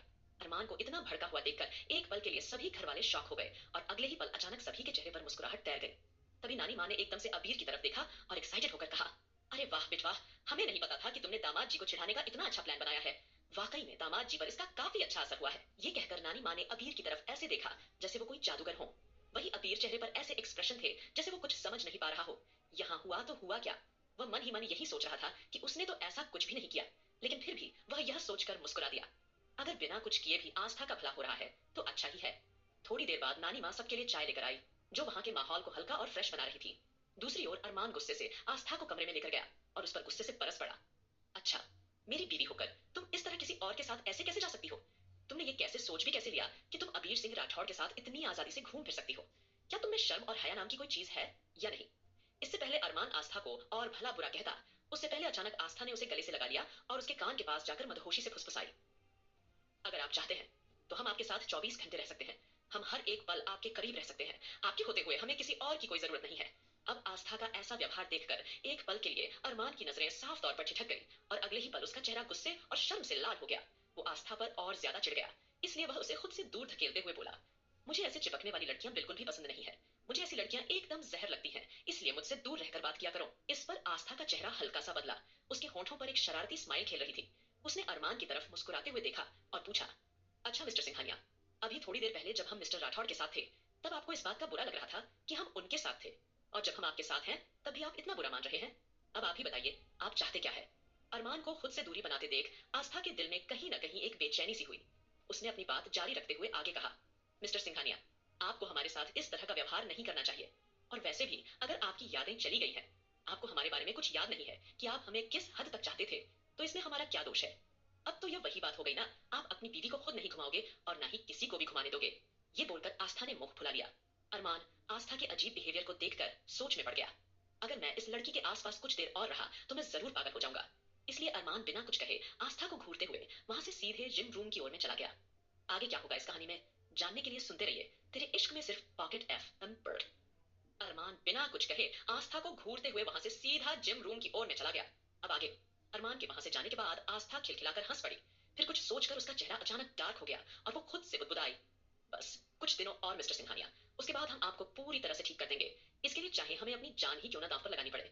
इसलिए सख्ती के साथ अपना मन मजबूत करते हुए उसने जल्द ही ग्रुप में एक मैसेज सेंड कर दिया था। उसका फैसला अटल था, वह अपने पति की यादें किसी भी कीमत पर एक बार फिर हासिल करके रहेगी। फिर वह मन ही मन प्लानिंग बनाते हुए सोच रही थी। जिस एक्साइटमेंट से रॉकी ने अपने बॉस को फोन किया था और जिस तरह का व्यवहार उसने उसके साथ किया था, जिसे देखकर साफ लग रहा था कि उसका बॉस आस्था के लिए कितना पागल है, इन्हीं सारी बातों के बारे में सोचते हुए आस्था गहरी सोच में डूबी हुई थी। वहीं दूसरी ओर रॉकी सम्राट के सामने सर झुकाकर खड़ा हुआ था। उसने सम्राट को अपनी तरफ तीखी निगाहों से घूरते पाया। उसकी निगाह खास तौर पर डरावनी थी। वह उसे ऐसे देख रहा था जैसे उसे कच्चा चबा जाएगा। सम्राट के चेहरे पर गुस्सा पसर गया था। उसकी आंखों में गुस्सा हावी होता जा रहा था। वह लगभग रॉकी पर चिढ़ते हुए बोला, तुम इतने बड़े गुंडे हो, ऐसा कैसे हो सकता है कि वह लड़की इतनी आसानी से तेरे हाथों से निकल गई, और उससे भी बड़ी बात, तुम ऐसे कैसे कुछ लड़कों से मार खाकर आ गए? अगर तुझे वह लड़की मिल गई थी तो तुझे मरकर भी उस लड़की को अपने साथ लेकर आना चाहिए था। तू भूल गया कि तू ब्लैक डेविल किंग का आदमी है। तुझसे इतनी बड़ी गलती कैसे हो गई? सम्राट की फटकार सुनते ही रॉकी की आंखें भर आई थीं, क्योंकि पहली बार वह अपने बॉस का दिया हुआ काम पूरा नहीं कर पा रहा था। सच तो यह था, रॉकी आस्था को दिलों जान से ढूंढ रहा था और आस्था उसे मिली भी थी। लेकिन पता नहीं कैसे उसकी सिचुएशन बदल गई और वहां का माहौल बिगड़ गया। सम्राट के खतरनाक एक्सप्रेशन देखकर रॉकी अटकती हुई आवाज में सिचुएशन संभालते हुए बोला, बॉस, आप फिक्र मत कीजिए, मैं कल ही उस लड़की को ढूंढ कर आपके सामने लाकर खड़ा कर दूंगा। प्लीज, आप मुझ पर भरोसा रखिए। मैंने ऑलरेडी पूरे क्लब के स्टाफ से उस लड़की की इन्फॉर्मेशन निकालना शुरू कर दिया है। अब वह लड़की आपकी नजरों से ज्यादा दिन दूर नहीं रह सकती। अब जैसे ही रॉकी के शब्द खत्म हुए, वैसे ही सम्राट अपनी जगह से उठकर अचानक जोर जोर से ठहाके लगाकर हंसने लगा। सम्राट को ऐसे बेपरवाह अंदाज में हंसते हुए देखकर रॉकी के शरीर में सिरहन दौड़ गई और वह तुरंत घुटनों के बल बैठकर बोला, मुझे माफ कर दो बॉस, मुझे कुछ मत करना, मुझे कुछ मत करना प्लीज। एक आखिरी बार मौका दे दो, बस एक आखिरी बार। मैं बचपन से आपके साथ रहा हूँ, आज तक मैंने आपकी सारी ख्वाहिश पूरी की है और आपका दिया हुआ हर काम पूरा किया है। प्लीज बॉस, मुझे मत मारो, मैंने कुछ भी जानबूझकर नहीं किया। कहीं ना कहीं सम्राट की खतरनाक हंसी का मतलब रॉकी अच्छी तरह समझ चुका था। उसे पता था कि शायद उसकी जान खतरे में है। तभी सम्राट ने बेहद रहस्यमय तरीके से उसे जवाब दिया, ठीक है, ठीक है, तुम बचपन से आज तक मेरे साथ रहे हो, मेरा हर हुक्म मानते आए हो, तो इसलिए मैं तुम्हें जीने का एक मौका जरूर दूंगा। तुम्हें 1 मिनट तक, सिर्फ 1 मिनट तक मेरे इन शिकारी कुत्तों से बचना होगा। अगर तुम 1 मिनट तक उन इन शिकारी कुत्तों से लड़ते रहे और तुमने अपनी जान उन कुत्तों से बचा ली, तो मैं तुमसे वादा करता हूँ, मैं तुम्हें कुछ नहीं होने दूंगा। सम्राट शब्द ऐसे थे मानो जैसे उसके ऊपर किसी ने बम गिरा दिया हो। रॉकी का दिल जोरों से धड़कने लगा। डर के मारे उसके चेहरे का रंग उड़ गया। वह टूट सा गया था। वो कुछ बोल नहीं पा रहा था, क्योंकि वह अपने गुस्सैल बॉस से बहसबाजी करके अपनी जान जोखिम में नहीं डालना चाहता था। फिलहाल वह अब इस सिचुएशन से पीछे नहीं हट सकता था। उसने अपनी आंखें बंद की और अपनी भावनाओं को काबू करके सीधा हॉल से गार्डन में आ गया। और देखते ही देखते सम्राट ने अपने पास खड़े 2 काले रंग के भयानक शिकारी कुत्तों को तुरंत रॉकी के ऊपर छोड़ दिया। रॉकी अपनी जान बचाने के लिए बहुत तेजी से दौड़ रहा था। उसे पता था कि उसे बस 1 मिनट तक स्ट्रगल करना है। अगर वो 1 मिनट तक इन कुत्तों से अपनी जान बचा लेता है तो उसकी जिंदगी बच सकती है, वरना आज उसकी जान कोई नहीं बचा सकता। कहीं ना कहीं रॉकी मानसिक रूप से काफी टूट चुका था। वह रो रहा था और पूरे गार्डन में तेजी से दौड़ रहा था। लेकिन सम्राट के शिकारी कुत्तों ने कुछ सेकंड के अंदर ही रॉकी को पकड़ लिया और उस पर पूरी तरह झपट पड़े। वे उसे नोचने के लिए रॉकी पर हमला करने लगे। रॉकी के कपड़े जगह जगह से फट चुके थे, फिर भी वह किसी तरह कुत्तों के काटने से बच पा रहा था। देखते ही देखते 1 मिनट कंप्लीट हो गए और 1 मिनट कंप्लीट होते ही सम्राट ने कुत्तों को इशारा किया। सम्राट के एक सीटी बजाते ही कुत्ते वापसी में उसके पास चला गए। अब रॉकी बहुत बुरी हालत में था। उसका शरीर जगह जगह छोटों से भरा हुआ था। उसके घावों से खून निकल रहा था। सम्राट रॉकी की खिल्ली उड़ाते हुए उसके पास चला आया और उसके कंधे पर हाथ रखकर बोला, वाओ रॉकी, बहुत अच्छे। तेरी जीने की इच्छा तो कुछ ज्यादा ही है। आखिर तूने इन शिकारी कुत्तों से अपनी जान बचा ही ली। इतना बोलकर उसने रॉकी को वहां से जाने का इशारा किया और कहा, अपना इलाज करवाओ। और हाँ, कल के कल उस लड़की को मेरे सामने लेकर आना। ये बोलने के बाद सम्राट के शांत और मुस्कुराते चेहरे पर गुस्से ने कब्जा कर लिया था। रॉकी हाँ में सिर हिलाया और जैसे तैसे अपने कपड़ों को संभालते हुए वह अपना इलाज करवाने लिए वहां से आगे बढ़ गया। लेकिन कहीं ना कहीं उसके दिल में अब यह डर बैठ चुका था कि अगर कल के कल वो लड़की नहीं मिली तो उसका अंत पक्का निश्चित है, क्योंकि इस बार सम्राट उसे किसी भी कीमत पर बख्शने वाला नहीं है। वहीं दूर से ये दृश्य आहान और ध्रुव दूरबीन से देख चुके थे और टेक्नोलॉजी का इस्तेमाल करते हुए उन्होंने सम्राट और रॉकी की सारी बातें भी सुन ली थी। रॉकी को इतनी बुरी हालत में देखकर थोड़ी देर के लिए वह दोनों सन्न रह गए थे। अब आहान और ध्रुव दोनों की आंखों में टेंशन साफ दिख रही थी। ध्रुव और आहान सोच रहे थे, क्या आस्था भाभी को ब्लैक डेविल किंग के भेजना सही रहेगा या नहीं, क्योंकि यह सम्राट तो पूरी तरह साइको है। ये तो राजवीर से भी ज्यादा खतरनाक लग रहा है। उसके पास आस्था भाभी को भेजना सेफ नहीं है। दोनों ही आस्था की सिक्योरिटी को लेकर परेशान हो रहे थे। घर जाकर उन्होंने ये सारी बात अपने पूरे ग्रुप के साथ डिस्कस की। इस वक्त अरमान को नहीं पता था कि उसके पीछे किस बात की चर्चा चल रही है, लेकिन आस्था इस बात को लेकर बहुत ही शांत थी। उसने बिना डरे बेखौफ होकर जवाब दिया, चाहे कुछ भी हो जाए मैं डरूंगी नहीं। मैं वहां जरूर जाऊंगी और आऊंगी तो एंटीडोट लेकर। कहीं ना कहीं ये सोचकर आस्था ने अपना इरादा और मजबूत बना लिया था। वहीं दूसरी ओर राधिका, रश्मि, रौनक और मारिया एक साथ बैठे हुए थे। अब क्योंकि एंजल भी लौट आई थी, पांचों लड़कियां एक साथ वक्त बिता रही थीं और वह सब वहां के माहौल से घुल मिल गई थीं। तभी रौनक रश्मि को देखकर कुछ सोचते हुए बोली, रश्मि दीदी, देखिए ना, अब हमारे बच्चे हो गए हैं, लेकिन अभी तक आपकी गोद भराई की रस्म नहीं हुई। मेरी रस्म हुई थी, आस्था की भी रस्म हुई थी, अब आपकी भी गोद भराई की रस्म होनी चाहिए। रौनक के मुंह से निकले शब्दों को सुनकर फौरन ही रश्मि का चेहरा शर्म से लाल हो गया था, क्योंकि धीरे धीरे उसका पेट अब दिखाई देना शुरू हो चुका था। वहीं राधिका इस बात पर हल्का सा एक्साइटेड होकर बोली, अरे वाह, गोद भराई की रस्म, उसमें तो बहुत मजा आएगा। लेकिन इससे पहले राधिका आगे कुछ और बोल पाती, उससे पहले वंशिका ने डर के मारे उसे बीच में टोक दिया। लेकिन इस बार मैं कोई लड़का बड़का नहीं बनने वाली। पिछली बार तो ध्रुव ने लगभग मेरी जान ही ले ली थी। इस बार मैं नॉर्मली ही अपना एंटरटेनमेंट करूंगी। वंशिका की डरी हुई शक्ल देखकर सभी लड़कियां अपनी हंसी नहीं रोक पाई और वह सब जोर जोर से खिलखिलाकर हंस पड़ी, क्योंकि सबको रौनक की गोद भराई रस्म याद आ गई, जब ध्रुव ने किस तरह वंशिका का गला पकड़कर उसे तंग कर दिया था, मानो जैसे वह कोई लड़का हो। तभी नानी माँ वहां सभी के लिए खाना लेकर आती है। नानी माँ हमेशा उन सभी के खाने पीने का ध्यान रखती थी। ये ध्यान रखती कि किसे कब क्या खिलाना है और किसे क्या नहीं। रौनक और मरिया को छोटे छोटे बच्चों को फीड भी करना होता था, इसलिए उन्हें भरपूर डाइट का हल्का खाना दिया जाता था। अब जैसे ही नानी माँ ने उनकी बातें सुनी तो वैसे ही वह रिएक्ट करते हुए एकदम से बोली, अरे वाह, तुम लोगों ने तो गोद भराई की रस्म का प्लान भी बना लिया। हम भी कितने दिनों से इसी रस्म के बारे में सोच रहे थे, लेकिन दामाद जी की गुस्से भरे मिजाज को लेकर हम कुछ बोल नहीं पा रहे थे। लेकिन अब तो हमारे पास एक और घर है ना, अब हम गोद भराई की रस्म वहां जाकर कर सकते हैं और दामाद जी को पता भी नहीं चलेगा। नानी माँ का ये आइडिया सुनते ही सभी लड़कियों के चेहरे पर ऐसे एक्सप्रेशन थे मानो उनकी मन मांगी मुराद पूरी हो गई हो। वही नानी माँ अब अरमान को नाराज करने का कोई रिस्क नहीं लेना चाहती थी। अरमान को ये सारी चीजें पसंद नहीं थी। ये बात नानी माँ अच्छी तरह समझ चुकी थी। इसलिए उन्होंने सोचा कि लड़कियों को रस्म सेलिब्रेट करने के लिए रघुवंशी मेंशन ले जाया जाए, क्योंकि वैसे भी गोद भराई की रस्म में लड़कों को कोई काम नहीं होता।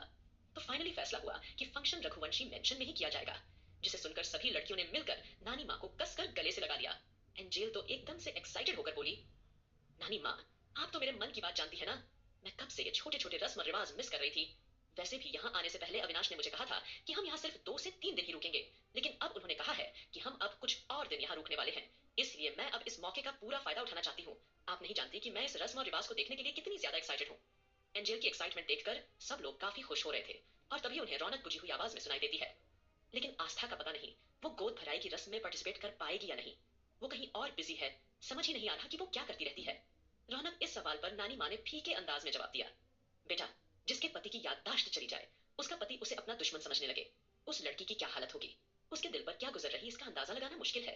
फिलहाल आस्था बिटिया बस इसी उम्मीद में एक एक दिन गुजार रही है कि कब दामाद जी उसे प्यार से बोले, आस्था, मुझे तुम्हारे बारे में सब कुछ याद आ गया है। नानी माँ के शब्द दिल छू लेने वाले थे और इमोशनल थे, जिसे सुनकर अगले ही पल सबके चेहरों पर उदासी छा गई। कोई कुछ बोलने की सिचुएशन में नहीं था। तभी रौनक तुरंत सिचुएशन संभालते हुए बोली, सॉरी नानी माँ, मैं माफी चाहती हूँ। मेरे कहने का मतलब ये नहीं था, लेकिन आस्था के बिना पार्टी में मजा नहीं आएगा। इसलिए प्लीज आप जाकर उसे मनाइए ना। आप जानती है ना, रश्मि दीदी की गोद भराई की रस्म में उसका भी शामिल होना कितना जरूरी है, और इसी बहाने उसका भी दिल बहल जाएगा। फिर थोड़ा रुककर वह बात बदलते हुए नटखट अंदाज में बोली, और वैसे अब तो मैं भी काफी ठीक ठाक महसूस कर रही हूँ, तो मैं सोच रही हूँ कि मैं भी गोद भराई रस्म में हल्का फुल्का डांस कर सकती हूँ।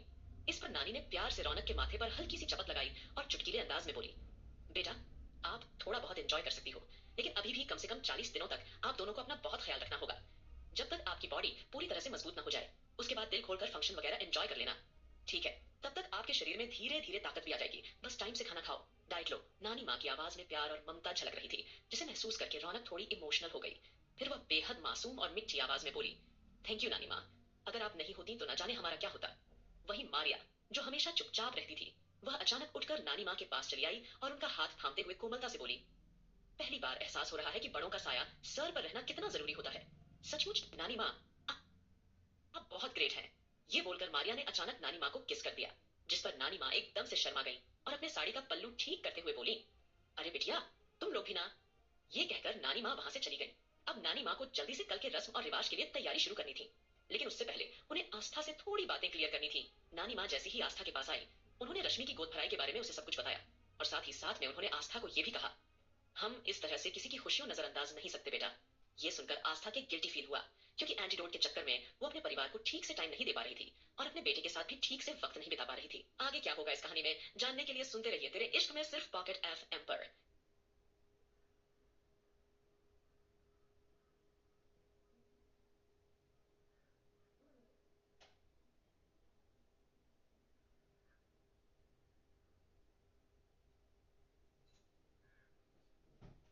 आस्था को गिल्टी फील हुआ, क्योंकि एंटीडोट के चक्कर में वो अपने परिवार को ठीक से टाइम नहीं दे पा रही थी, और अपने बेटे के साथ भी ठीक से समय नहीं बिता पा रही थी। अब आगे, अब आस्था ने इमोशनल होकर तुरंत नानी माँ को गले से लगा लिया। तब नानी माँ ने उसकी पीठ थपथपाई और हल्की सी हंसी दबाते हुए कोमलता से बोली, बेटा, तुम्हें परेशान होने की कोई जरूरत नहीं है। हमने पहले से सारी तैयारी कर ली है। अब अगर सारी बच्चियों का मन है तो हम कल शाम को ही गोद भराई का फंक्शन कर लेते हैं। बस तुम कोशिश करना सही वक्त पर वहां पहुंच सको, क्योंकि तुम्हारे वहां आने से सबको बहुत अच्छा लगेगा। नानी माँ के मुंह से निकले शब्दों को सुनकर आस्था के चेहरे पर उलझन भरे एक्सप्रेशन दिखाई दे रहे थे। ऐसा लग रहा था जैसे उसके दिमाग में एक साथ कई सारे ख्याल आ रहे थे, क्योंकि उसे तो कल शाम को सम्राट के डार्क विला में जाना था, और अब अगर वो कल शाम को फंक्शन में अटेंड करती है तो उसके बने बनाए प्लान का क्या होगा। कहीं ना कहीं यह सब सोचते हुए आस्था दिमाग का फ्यूज उड़ रहा था।